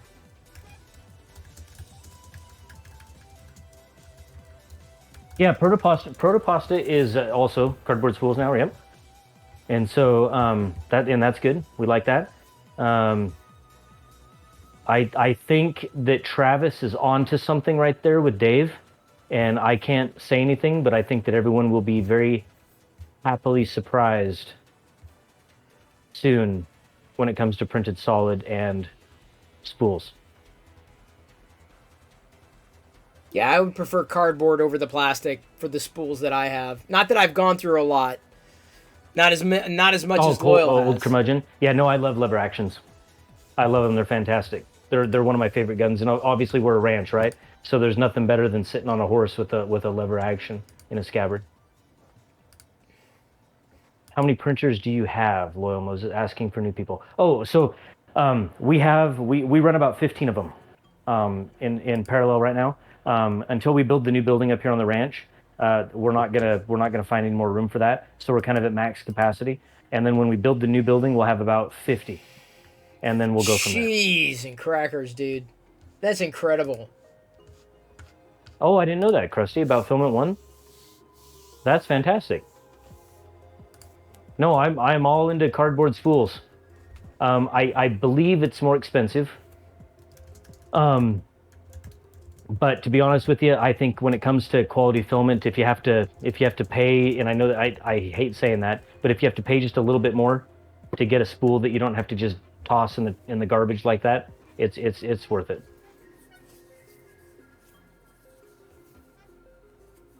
Brian Vines, I could start mounting printers to the ceiling like like Alan from Repcord. Yeah. Rep boxes. Show the helmet. Don't be a punk. Oh, you want to see that? So see this guy right here? That's awesome. Dude. If you go back to some Joel telling videos from a couple years ago. That's epic. 3D printing nerd. You will notice that this helmet, this actual helmet, is sitting on his shelf. And Joel surprised me with a gift and sent me that this nice Daft Punk helmet that he made himself, that he 3D printed and finished himself, and he sent that to me as a gift. That's wild. And I like that. I like that he didn't know that I like Daft Punk. Oh, but he wow. assumed, because obviously me having a tech career and then getting into 3D printing, and he assumed that I like Daft Punk, and he was right. Wow. And it's pretty fantastic. I promised that during this whole pandemic thing that I was going to wear that as my mask and go to town. I haven't done it yet, but I will. I've yet to 3D print a helmet. That'd be more like Suspicious Tumble's bag or Sith Lord Brit's bag. More the cosplaying side of things. That's epic. Thank you, Electronic Grandpa, for tweeting. By the way, speaking of tweeting, I have been tweeting various clips. Grandpa, no, really.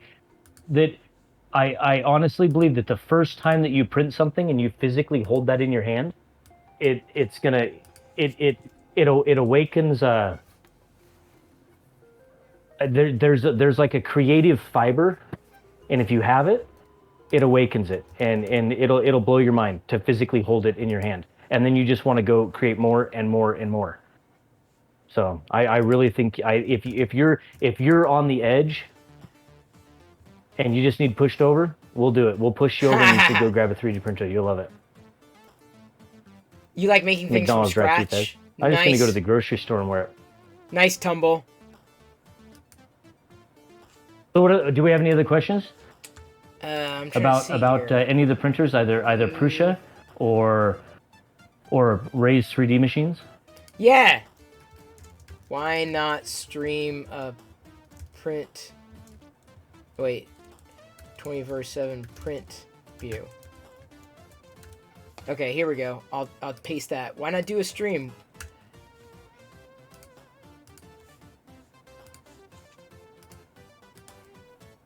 I don't know if you. Can you stream a 24/7? I think print you view? can. Can you do that? Is that even allowed? Do 24/7 on YouTube. Maybe. Oh Twitch. no, Pez, Liz, no. Chris doesn't know that I have a full. I haven't mentioned that. 24/7 on YouTube. But then Chris, would you really recommend YouTube? I don't know. I don't know what time Chris streams.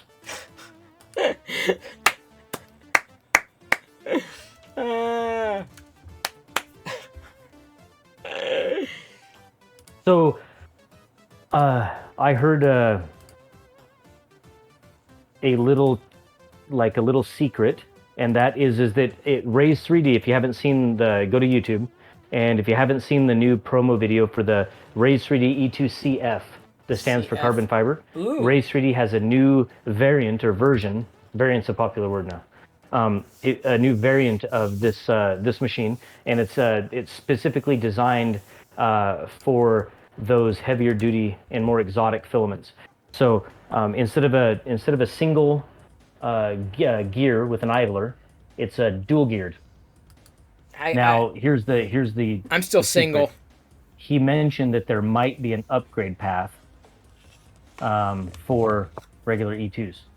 So that would be fantastic if we could upgrade our E2s to CFs by replacing the print heads and making them just that much more reliable.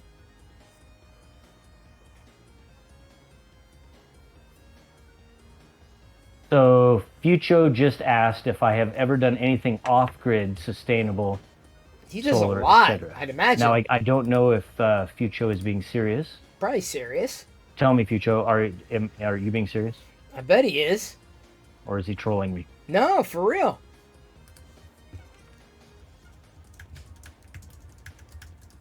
I bet it's a legit question.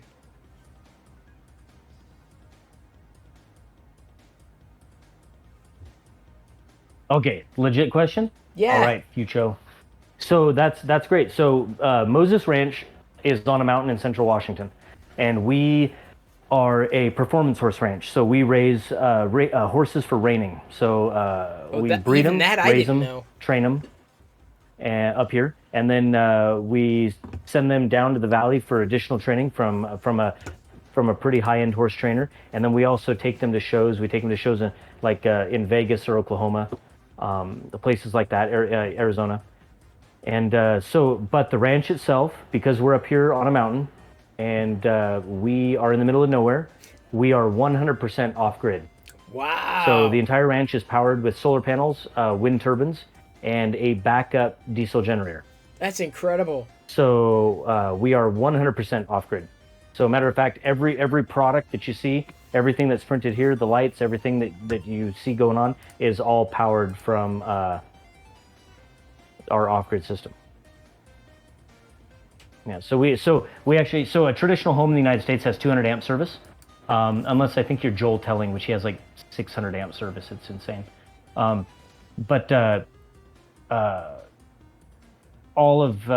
have actually more power than a traditional home. We have about 250 amps of power up here on the ranch.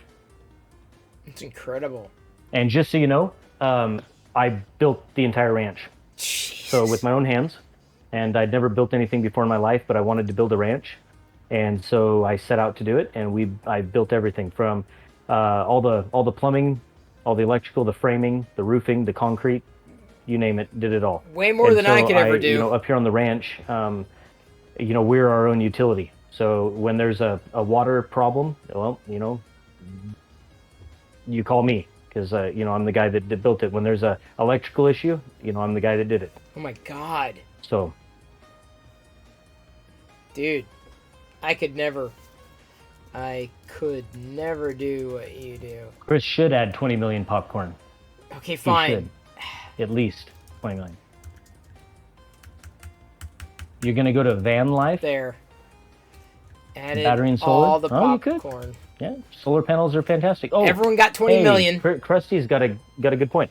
So up here on the mountain, our internet connection is we primarily had it. It was called Sky-Fi, and it's down in the valley. There's a local internet company, and they do basically it's a fiber protocol that's directional wireless, and it's been fantastic. But if you think about it like DSL, it was kind of a shared technology. So depending on the times of the day or night, our speeds could drop a little bit, and it was kind of unreliable. Well, Elon Musk has Starlink, right? So which is basically that satellite internet that is a grid that is eventually going to wrap the Earth. We signed up for the beta. It took about 6 months and it arrived, and our speeds are incredible. I bet. They are incredible. So we get sometimes 250 megabit down coming from a satellite. Incredible. So matter of fact, this whole stream, this is over that Starlink internet right now. Maybe that's why the audio isn't working. Excellent, Chris. Tweeted a few clips. That was fantastic. Yeah, because I can't see anything. Yeah. I'm basically just talking to a camera and then... yeah, welcome to streaming. And then reading chat. That's exactly what I do. Brian, latency? Believe it or not, latency is... it's not bad. I mean, I've seen worse connections down in the valley. I don't know why the audio... latency is not an issue. It is incredible. Yeah, the kids. So we have 3 PlayStations in the house, and the kids all have them in their rooms, and they play Fortnite and they play all their little video games, and yeah, far more stable over Starlink than it was with our Sky-Fi. Wow. I'm doing what Chris does. Yeah, this is it's a bit unnerving because I can't. I kind of wish that Chris, like I said, I spoke for 20 years at security conferences, but I did that in person, standing in conference centers. So I could look at people and I could tell when people were yawning and falling asleep, or when they got up and walked out of the room. Trial by fire. Exactly. No, I really appreciate you, Chris, letting me come in here and do this. Yeah, It's fun. Well, what is my current good ringtone? link to promote. It's either Live PD or Born Identity, but I can't remember. What?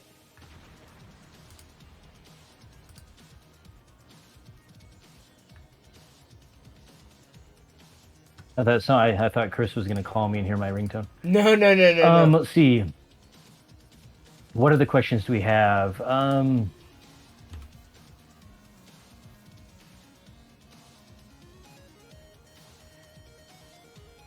Not sure if I see any other questions. I'm reading Brian Bynes' comment here.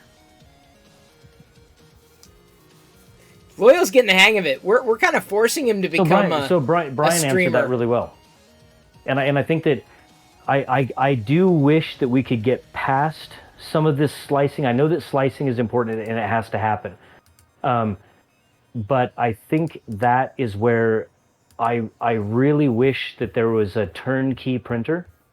Yeah, me that too. had common items, like practical items that people could print.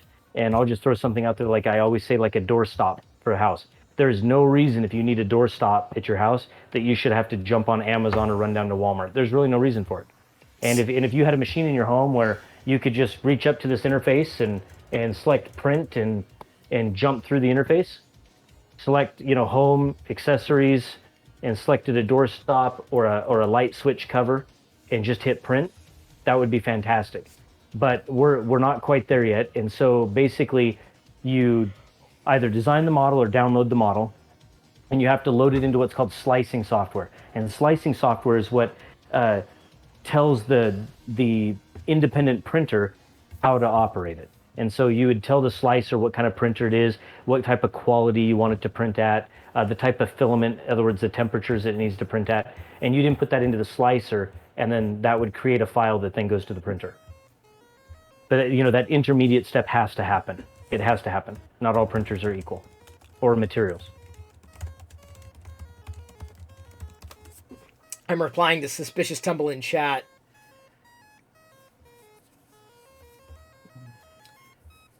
Well, at least we got a good soundtrack, right? Not quite Daft Oh, you Punk. 3D printed stuff for Chris? I did not know that. Man Cave Hobbies did, yeah.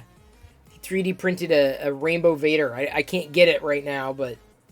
And there's, in 3D printers, there's a big difference. There's a big difference in getting a 3D printer that comes as a kit, getting a 3D printer that needs partially assembled, and getting a 3D printer that comes fully assembled. The minis behind me, they all came as partially assembled, so they were about 15 to 20 minutes to assemble, and they were printing, and the quality is fantastic. The Raise 3D E2 right here, this machine comes ready to print. You open it up, pull the boxes out, you pull the little the packing braces out, power the machine on, and it just starts printing. Nice. And matter of fact, the second E2, I remember it was the second E2 that arrived. We didn't even do a test print. We didn't do anything. We literally pulled everything out, powered it up, and we loaded production G-code on it and told it to go. Wow. That's how much we trust the machine. That's pretty incredible.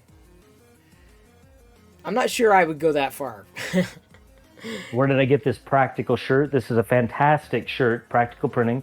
Krusty there in chat. This is his design. It's his shirt, practical printing, and it is on Amazon. And I think Krusty should probably drop a link to that. He can. If Krusty wants to drop a link, he can. Because that would be great. Because it's actually, like I said, shaves a couple of pounds off, makes you look nice and trim and fit. Krusty can drop a link if he wants. Oh, that's a good question from Electronic Grandpa, I get a lot of requests for printing, for custom prints for people, but we really don't do that. Our printers are basically printing our own products as fast as we can. That's where our production is. There are a lot of people out there that do that, and that's a legitimate business.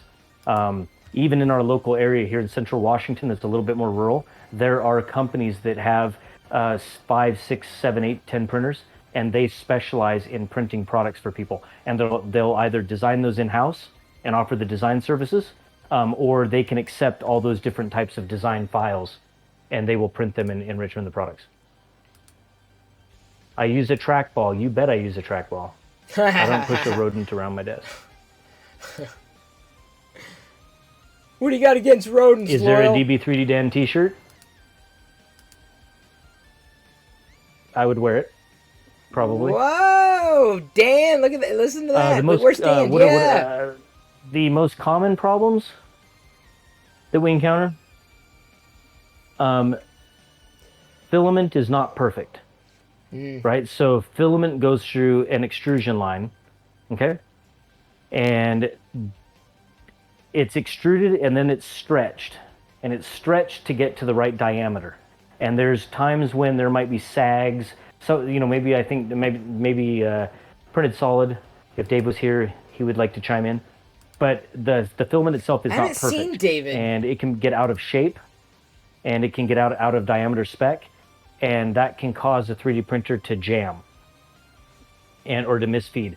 That happens.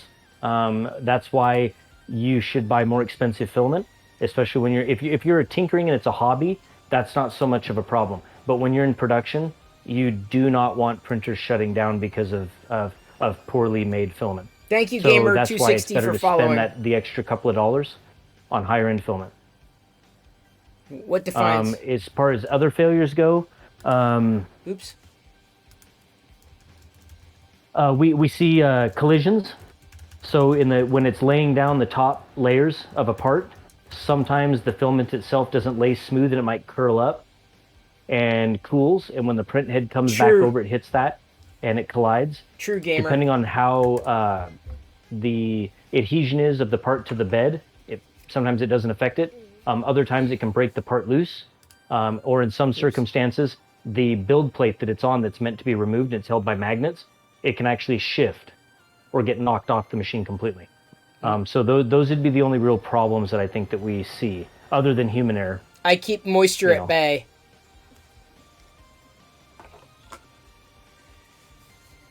Let me scroll back up because I think I missed some Thank you, questions here. Impulse Power, for following. Loyal can't hear me right now. Just FYI. Distance from Spokane. If I left right now and went to Spokane, I would assume that we're about 2.5 to 3 hours from Spokane.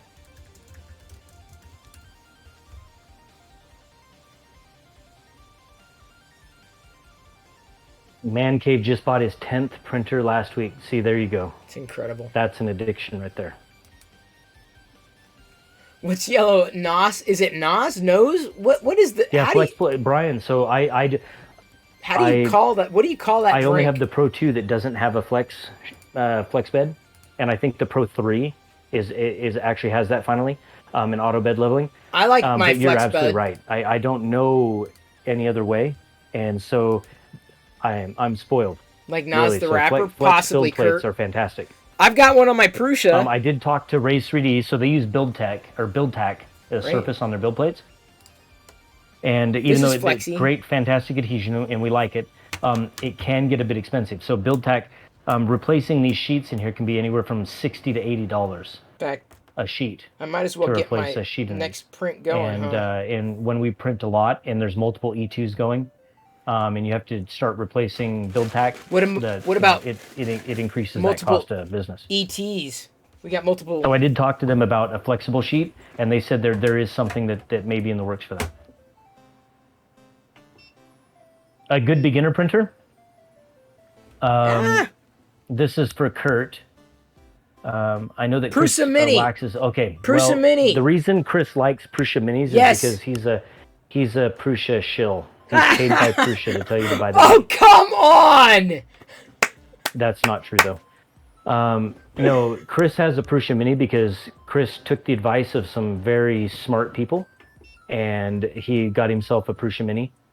I think if you want to spend $350, if that's okay for you, then yes, a Prusa Mini is the way to go. Absolutely. I think if it's a beginner printer, I would spend $399 or $389 or whatever it is, and I would get the partially assembled so that you don't have to spend the 12 hours putting the kit together. But yes, that is by hands down, that's going to be the printer that I recommend. Yeah. Printing another pumpkin base here. Yeah, matter of fact, so fix him, dude. So I've given away over more than 20 Prusa Minis. What? I absolutely love those machines. They are fantastic. You've given away 20? Unreal. Dan loves his Mini. Matter of fact, where did Dan's Mini come from? Oh, did Dan get one of Loyal's minis? Old curmudgeon, yeah. I hear that a lot.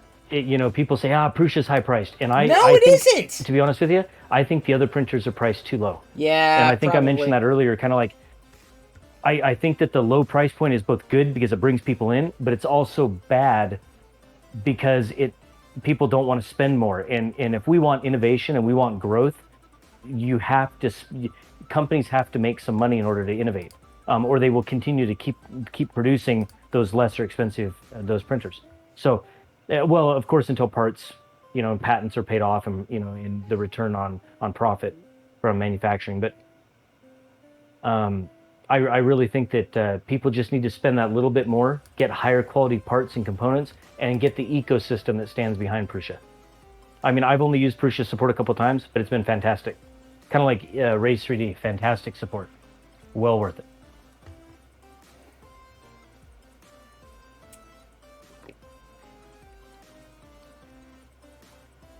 Kurt has lots of money, but it's Canadian money. Oh, yeah, that's useless money. Let's see, he's got another one. Can you buy a used printer and be safe, or is it better to just buy new? Depends on who you're getting it from, I'd imagine. You can buy a used printer. You can buy a used printer. Ask them why it's used. Yeah. If it's because someone was more experienced in tinkering with it, or I would ask. My first question would be, is it stock? And if it's stock, sure, pick it up because you can always fix the little things. If it's heavily modified, then you might be buying something that's got more problems that you want to deal with if you're new.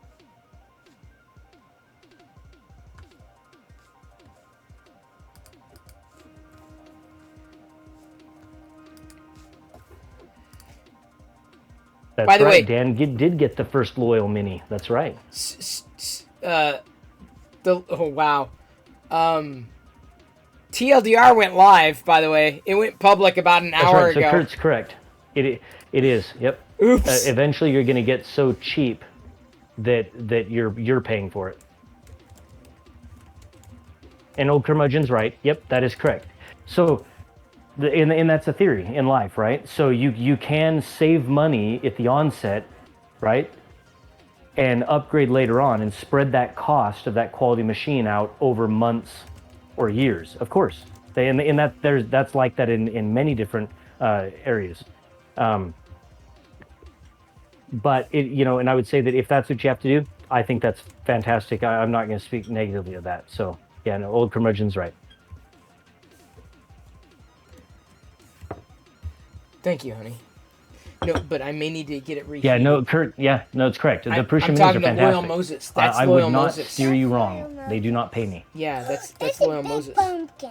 That's a big pumpkin. Yeah. It is a big. Hang on, let me tell him that you said that's a big pumpkin. He can't hear me I've right not printed now. on any other bed, man cave, than just flexible sheets. Why? I did switch to Ultistick sheets. I tried Ulti-Stick. I didn't So, like it as much. I'll let him know because he can't hear me because apparently the audio is not I working. did switch to these Ultistick Yeah, sheets. yeah. Can I get it reheated? Thank you. Sorry, I've been And talking to Loyal. these are Okay.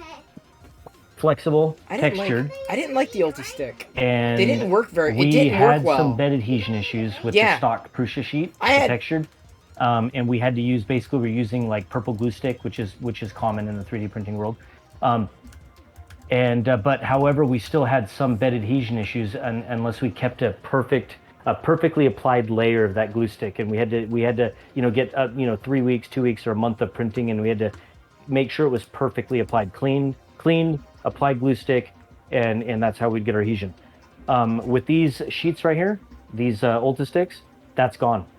We give it a little wipe down with alcohol, isopropyl alcohol. For some and reason, it's not. They print absolutely perfectly, which is why we ended up going with the auto ejection system now. So now we actually print a part, and the system punts the part off the build plate and begins printing again.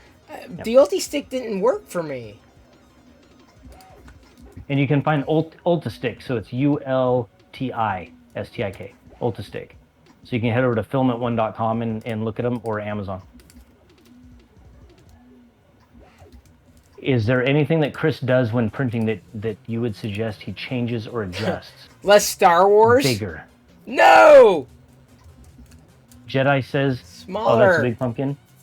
Does Jedi want a big pumpkin? I will print Jedi a big pumpkin. We have so many pumpkins. Oh, Chris, you had bed adhesion with Ulta Stick? Yeah. Ah, that's terrible to hear. I'm sorry. I don't know why. Oh, no. Kept slipping. I cleaned it and I everything. bet we could work that out. I bet there's some simple setting or something going on. Must be. We run about 10 Ulta Stick sheets right now, and all of them are absolutely perfect. So that would be interesting to find out what that was. I liked it, honestly. Satin sheets from Prusa. I have some sheet. here. They gifted me some, I like which was the amazing Prusa of them. sheet. I just have not tried them yet.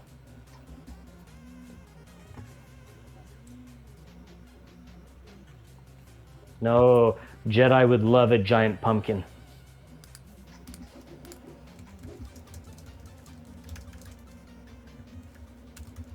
Yeah, the Prusa sheet. But you're using the smooth, correct? Like the smooth PEI, Chris? Which is that one's a good sheet. Yeah, smooth PEI. It has good adhesion, yeah. Let's see the Raise 3Ds. We print, just so you know, so we print these on what's called a raft inside the E2. And let me see, it's black on black, but you can kind of see that there's a chunk hanging off here on the end. And basically it prints on what's called a raft. And it prints a sacrificial piece of polymer that basically levels the bed, and then it puts like a slight air gap between the part and that sacrificial piece. So you pull this off the printer, and then each piece, this is the bottom raft that's sacrificial, right? Each part that we print, right? These parts right here, these come off of they pop off of that sacrificial layer. And these are the parts that we actually ship. So I don't know if I can get in there close enough, but the bottom of these parts has such a beautiful texture when printed on a raft. And it's just absolute perfection. So yeah, I like the smooth PEI so that's texture. how we print inside E2s.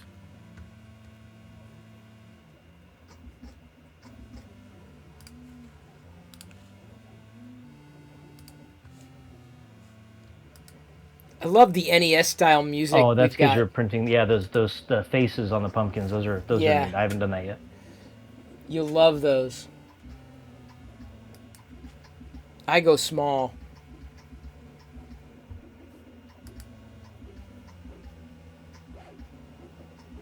I've used a Thank you, raft. Pez, Liz, for doing that, for sharing that link. I really think everyone should head over there and grab one of those. Those are printed on various printers, so some of them are printed on our E2s, and some of those Halloween gifts are printed on the Prusias behind me, on Mark IIIs and Minis.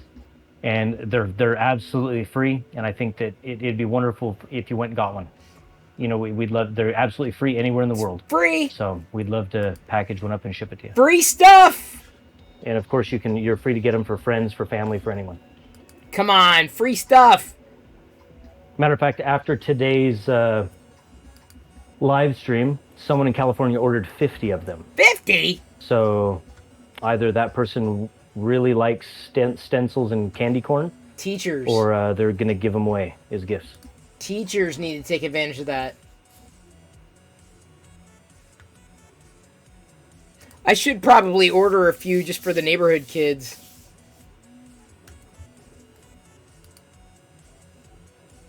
Let's see. What do we have any other questions, Chris?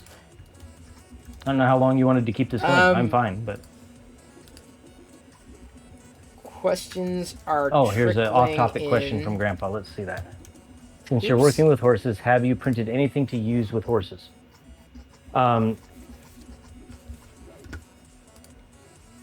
We did print a component for our generator. So we had an issue where we lost a coolant hose on our backup generator here on the ranch, and that particular component or part isn't made anymore. So it was going to have to be custom fashioned. So with the Pro 2, I grabbed some carbon fiber filament, and just so you know, not all carbon fiber filament is the same. So depending on the brand that you get, there's a lot of additives that they put in carbon fiber filament that will reduce its temperature resistance. And so we found that we went with as close to a pure carbon fiber as we could get, which was 3DX Tech. Okay, there we go. I think I got chat working. We printed a new radiator, basically like a manifold that had the threads for sensors. Chat should be working now. And we replaced that part on the generator, and it can handle the temperatures of that hot coolant.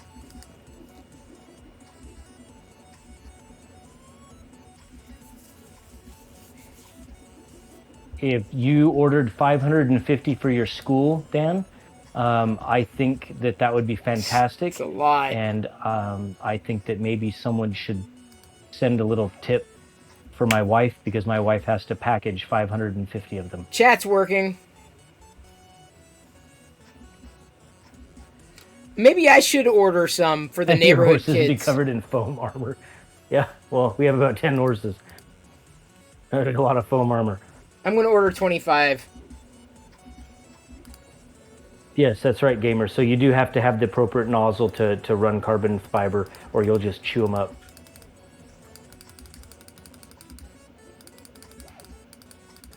We just ship to the UK? Of course we do. We ship all over the world, to India, Pakistan, Australia. Yeah, you name it. They're all over. We ship those everywhere in the world. I'm ordering some right now. I'm going to order it for the this is going to be for the Halloween. Why is Virgil's so good?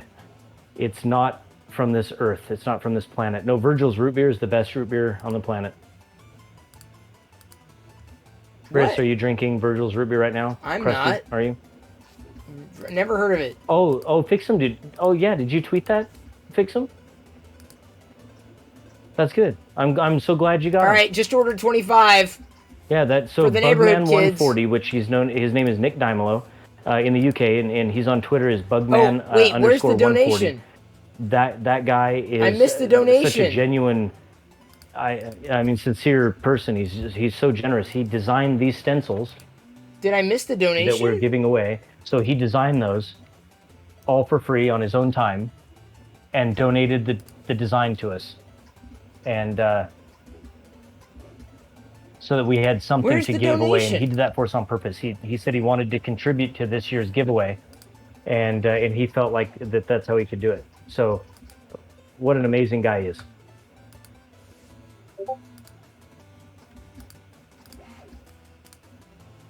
I don't see the donation.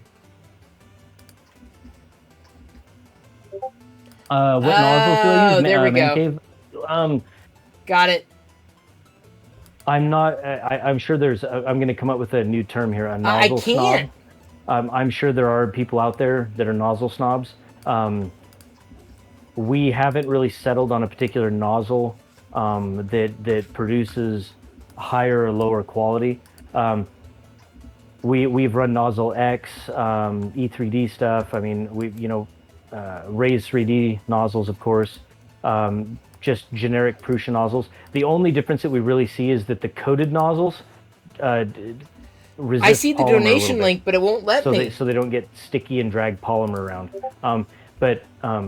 I wouldn't be the one to answer questions on nozzles. I think Chris Russell It right here in won't. chat I'm telling you, it would won't be a let guy me. that you could probably talk to about He's Krusty right here in chat. He'd answer questions on nozzles. Exactly, man cave. You're a nozzle snob. It won't let me tip. That's great. Can't see the donation. Chris can't see the donation link. I did. I Do you saw ever the need to donation sand your list. prints to make them perfectly smooth, or do you use List, printers that link. barely create texture? Sorry. Okay, that's a great question. I can love hear that question. Loyal and I'm talking at the same Okay, time. so get ready for this answer. Thank you for the You stretch. should not be trying to hide layer lines with 3D printers. A 3D printer is a tool. It's a manufacturing process, and layer lines are a part of that process. So, I know to reduce, layer lines. People see a 3D printed item and they want to compare it to something that's injection molded. Injection molding is just another type of manufacturing. So I think hiding the layer lines may be aesthetically pleasing for some. I don't mind But layer I lines. really look at it saying, how can I 3D print this, produce this product I don't mind where them. I can take advantage of the benefits of 3D printing, and I like also meet our design goals. So no, we don't sand anything. We don't do any post print finishing, post production finishing. We don't do any of that. I don't want to spend my life, and I don't want my family or employees to spend their lives sanding and finishing things. We literally design parts so that Oh, they there come out it of the is. printer. We might hit them with a torch, right, with a flame, and that basically cleans up any of the little hairs that happen during 3D printing. But other than that, they go straight into packaging and then they're shipped. And so we want people to see layer lines and think, hey, this is a part of the production of this part. It is not an injection molded part. So, but you can reduce layer lines, and you can do that by printing thinner layers with higher end printers and tuning the printer profile, All right, and there, layer I did lines it. will disappear. It just takes a lot I did longer. the to print. tip. I figured it out. Thank I hope you. that answered that question for you. Oh, I'm sorry. Oh, Yes, that's just a handful I- of lever I action. didn't don't realize you lever could see action, my that's all. cursor. It's up Loyal's nose. I didn't know you could see. It's up his nose. Look at it. It's up his nose. It's up Loyal's nose. He doesn't know. Let's see. Sneeze. Tell him to sneeze. Yeah, Chris doesn't mind layer lines. That's right. No, I think layer Tell lines. Loyal to That's a part of sneeze. the process. And Tell I him think to that people pretend need to embrace sneeze. the layer lines. Tell They need to understand that that's a part of this production. tell Loyal he needs to sneeze. And of course, layer lines on a lesser printer when they're not clean and consistent. Yeah, I don't like that either. Layer lines on a printer that can lay down plastic with perfection. Oh my goodness, it's absolutely amazing. Come on, tell him to sneeze. Tell Loyal he needs to sneeze. I didn't know my cursor was like hovering over it. My bad. Hang on. Oh, costumes. No, Okay, we can't the see. cosplay. I get it. Come on, That's right. Loyal. So Loyal. in that Loyal. instance, Loyal. I would say Achoo! I'm not into hobbying and crafting. I'm into production, like micro manufacturing and production. Cosplay is a completely different field. So that would be yeah, you're it trying is. to imitate or replicate something, right? So whether that was done with an injection molded machine or molding machine, or whether that was done by cutting styrofoam out with a saw or a knife, or whether that was done with 3D printing, you still have to finish it to replicate that part. So in that instance, yes, the sanding is going to be a part of that. I think using filling primers, things like that. That's a part of that. I have not done that. So and I may do that in the future just for some fun entertainment, but I do not like sanding. I don't like sanding either. Anakin Skywalker doesn't like sanding. Chris wants me to pretend to sneeze. Oh. How about that? No, you gotta get it out. Get it out. Come on, Loyal. Let's see. He came You close. better stop. He came Okay. close. Let's see. Higher price filament.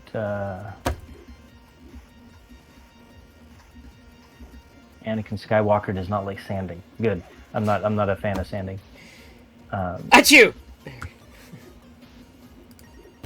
Yeah, no, Marvel PLA does hide layer lines. I think that if no one has used Polymaker's Polyterra PLA, which is this matte type PLA, I Thanks, me think you'd find Tumble. out that Thank you for the the raid. finish is a silky. I want to okay, silky might not be the right word in 3D printing.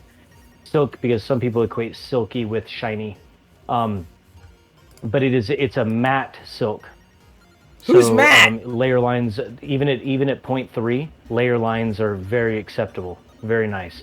At 0.2, they're almost gone. 0.15, they're invisible. No one can find them. Yeah, I am not going to do a full sneeze on my desk.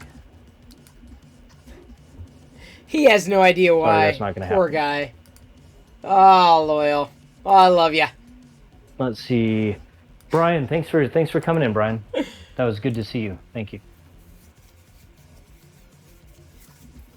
It's a very 80s soundtrack here. COVID cursor. Brian finds matte silk. That's good.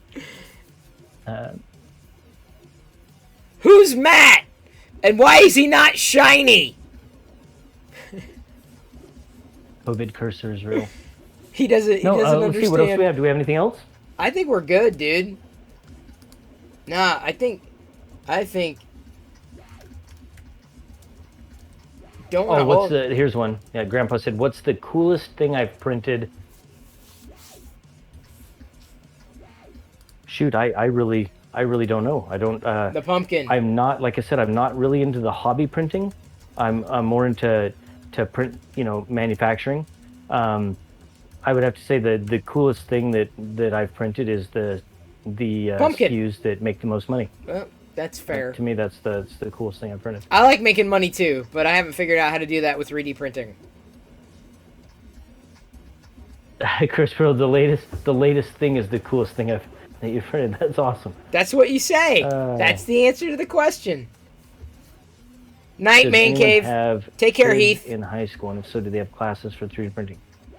I think a lot of schools have 3D printers. Matter of fact, my oldest had some kids over outside to watch movies. I still don't know who And Matt is.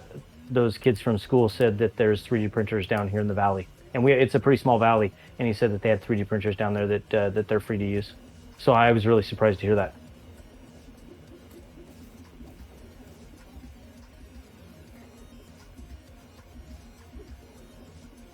Who does Loyal want to raid tonight? Well, perfect.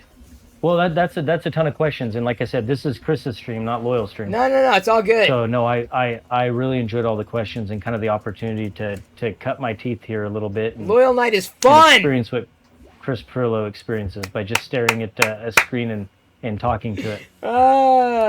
You're a natural. Loyal is a Twitch natural. And I got the chat in. Yeah. Well, that's wonderful. I really appreciate the opportunity, Chris. That was great, and I'm glad that you thought to reach out and invite me. I had no idea that audio and video wasn't gonna work 100%. But I think that's fantastic, and I really appreciate the opportunity. This is great. It's perfect. Dan, I think that'd be great, but I think I'm going to jump over and or jump out of here, and I'm going to go grab some dinner. We're taking horses out in the mountains tomorrow morning at about 5:30 a.m. So I've got to get some things wrapped up before we take them out. Oh, that's so great, Grandpa. But anyway, thank you, everyone. I really appreciate it. I had a good time. Thanks, Chris. Thank you, Loyal. All right, everyone, Thank you. have a good night. I'm gonna hang up. Okay. Never mind. I was gonna jump out before then. Give me a second. I gotta adjust audio. And close that. One moment. Sorry, I've got to like close out like 13 things so you don't get the sound effects. Thank you for bearing with. Because Windows absolutely cannot handle audio very well. So yeah, I gotta jump that down to 85. There we go. Now I won't spike. I can take this off. because I don't need to hear anything. I don't need to hear Loyal, but I can hear you. Thank you, everybody, for tuning in during that. I'm not going anywhere right now, but that was Loyal Moses. I was tweeting up a storm during the broadcast. He handled it perfectly, and that's the thing about live videos. Sometimes you don't know what's going to happen, and seamless. As far as I'm concerned, absolutely seamless. Even with the audio glitches. Although, what had happened was, I sent him a message after watching his stream today, although I was mobile when I was watching and interacting, on the Raise 3D YouTube channel. And I said, hey, if you want to pop on, that'd be cool. And I was thinking at any point in the future, he's like, hey, yeah, I could, he had to clean up or whatever, what he was doing because he was dealing with his horses. And he basically alluded to possibly doing it tonight. I'm like, yeah, I guess that would be fine. And I knew full well that we would possibly run into issues with using the video and chat the way we did without doing a dry run through. It worked. No real complaints whatsoever. You only caught the end, but he's a natural. Buana, that's Loyal. You got to see Loyal. Buana, now you gotta reach out to Loyal.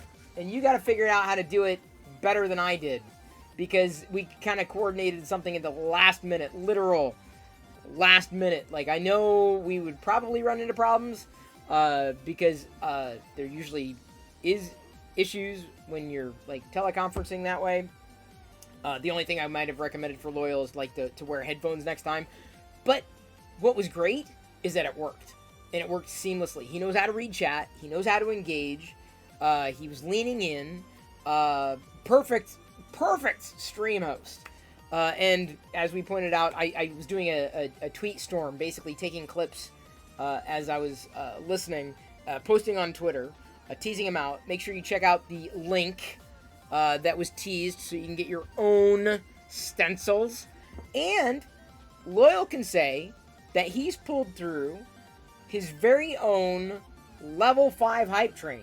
He led the hype train through level 5. Granted, he did cap it off at the end just to make sure he got all the way through, which was awesome. Yeah, you want to be a special guest? All right, Man Cave Hobbies, we can make that happen. I don't know how.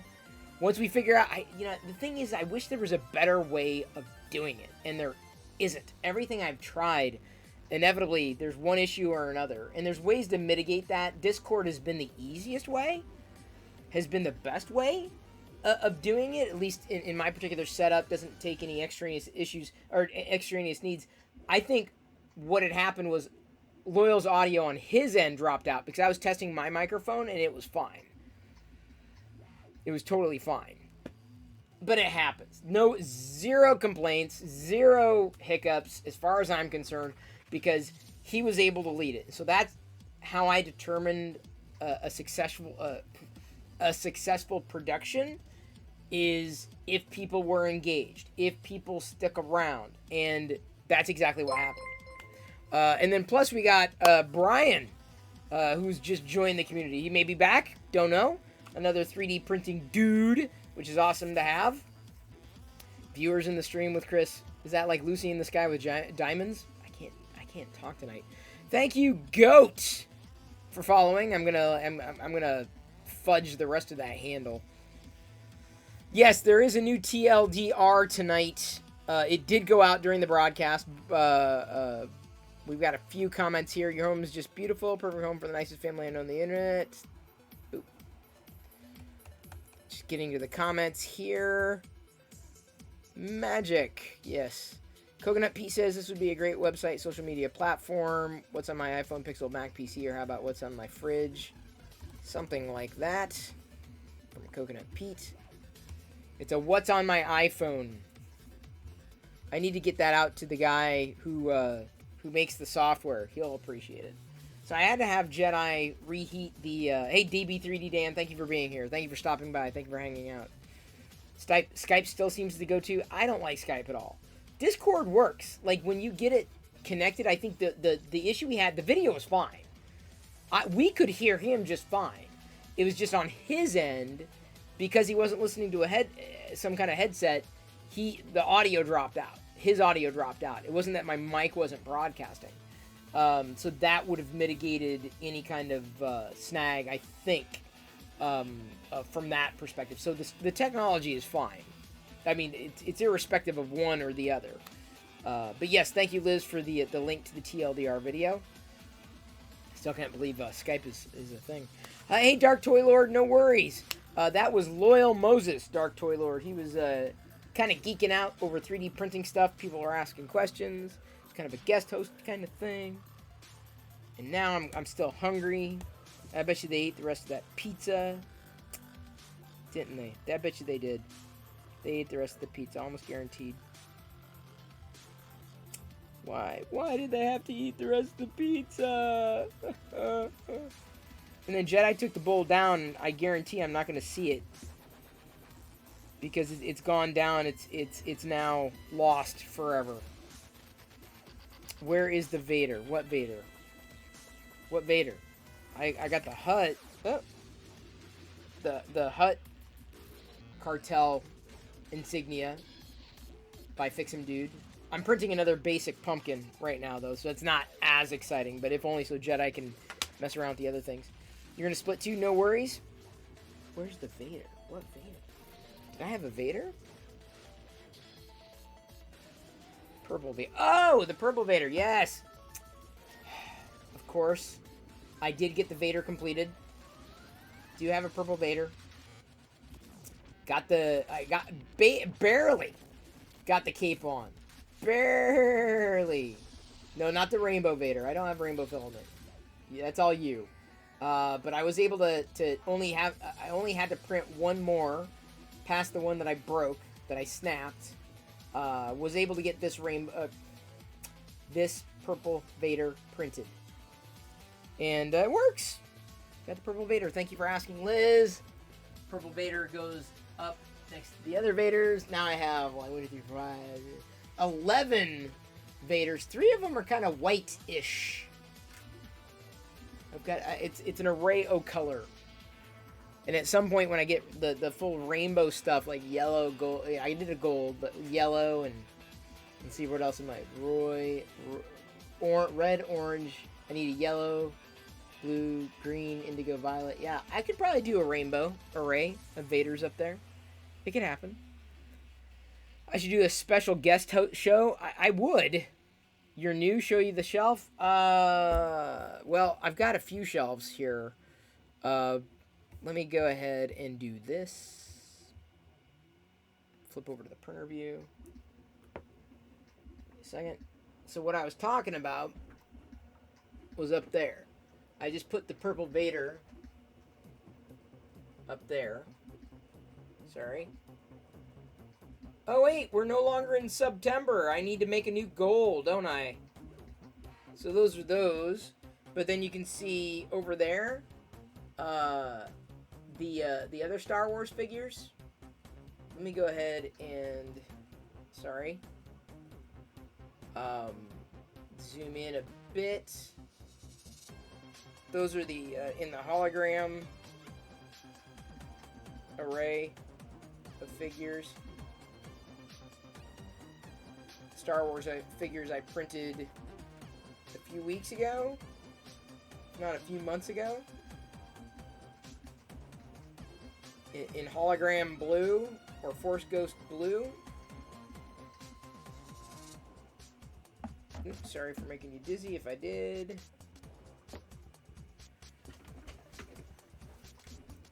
There we go.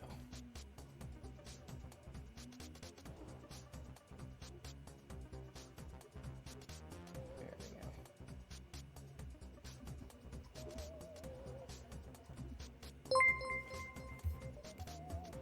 we go. Thank you for following. Nalar, hang on, let me try this again.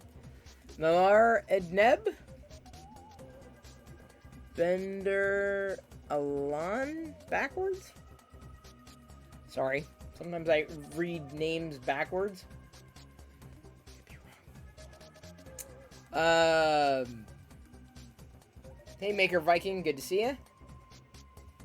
There's Loyal Machine had dropped all audio. Oh, that's what it was. Well, next time, I think, you know, anytime I do something like that, it's probably best to have a separate audio connection. Well, Discord works, but you need to have, I mean, for the best output, it's like having some kind of headset, because then you don't have audio. It's weird, though, that audio dropped out, but video didn't. It's peculiar.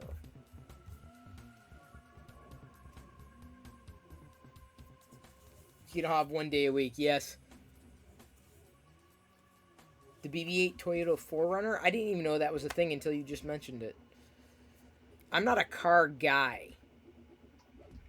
All audio, try to watch your stream afterwards. There's no audio in the entire machine. Oh, weird. That is bizarre. Well, it's technology. Can't live with it. Can't live without it.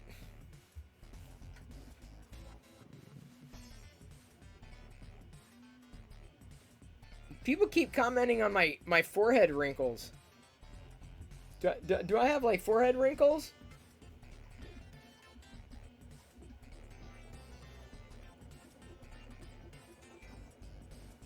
Yeah, I guess I do. And what are you gonna do?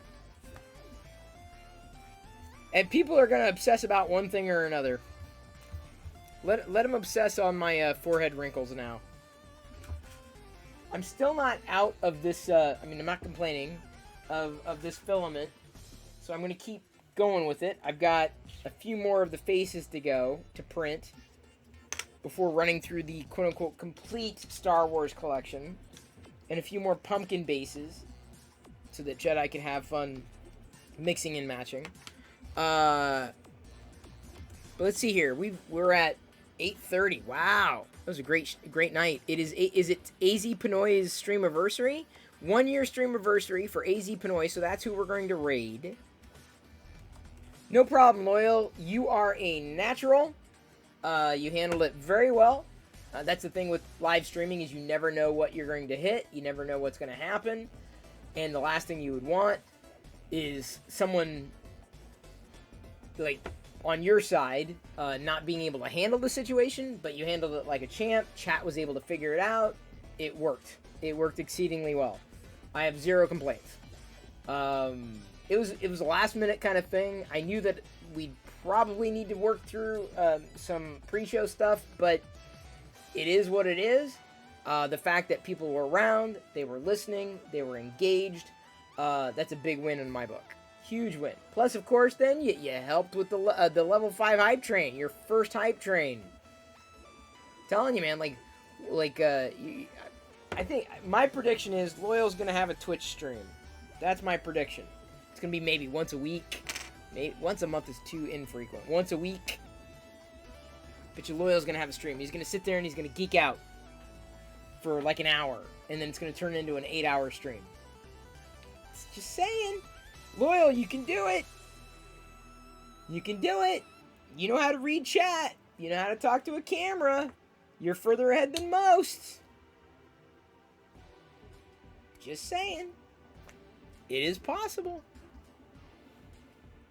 Once a month?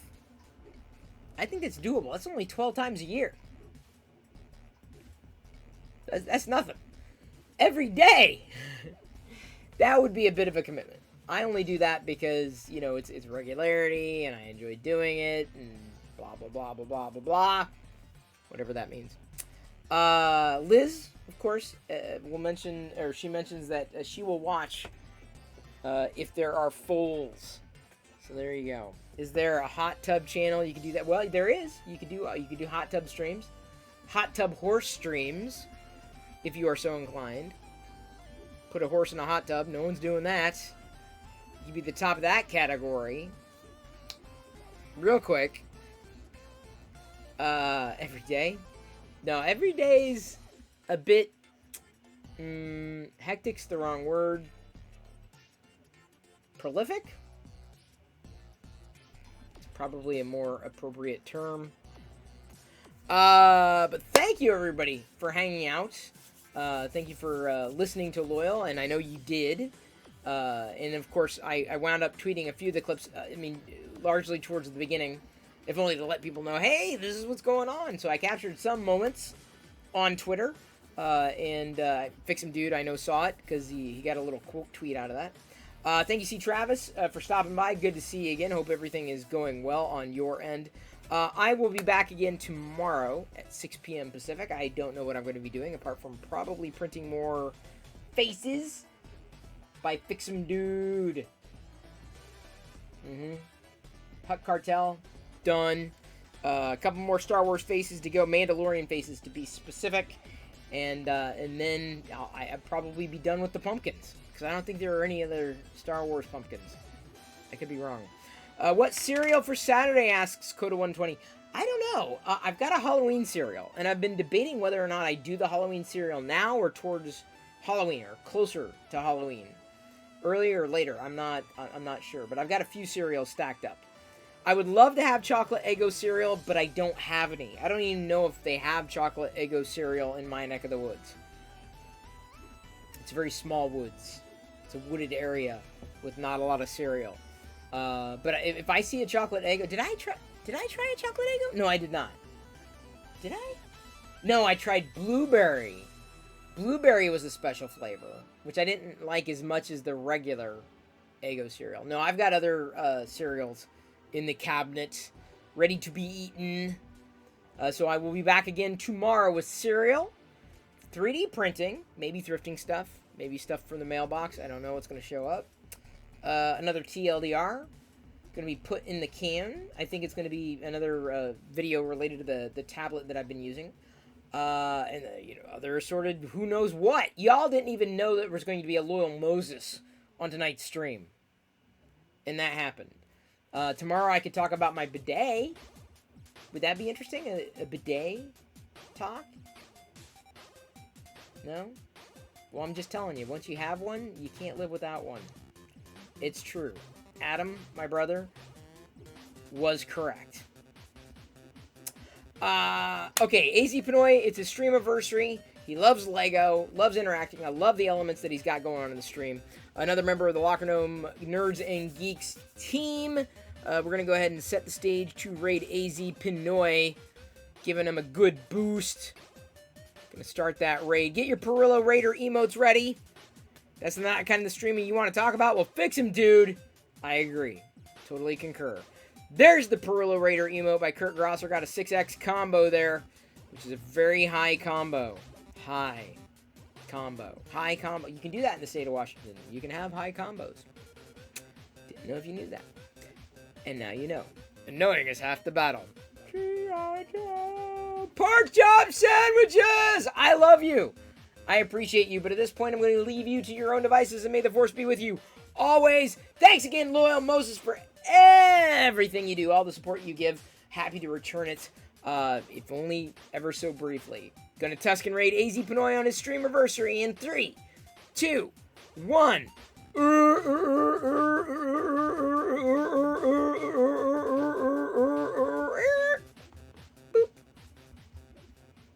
Did it work? Did it work?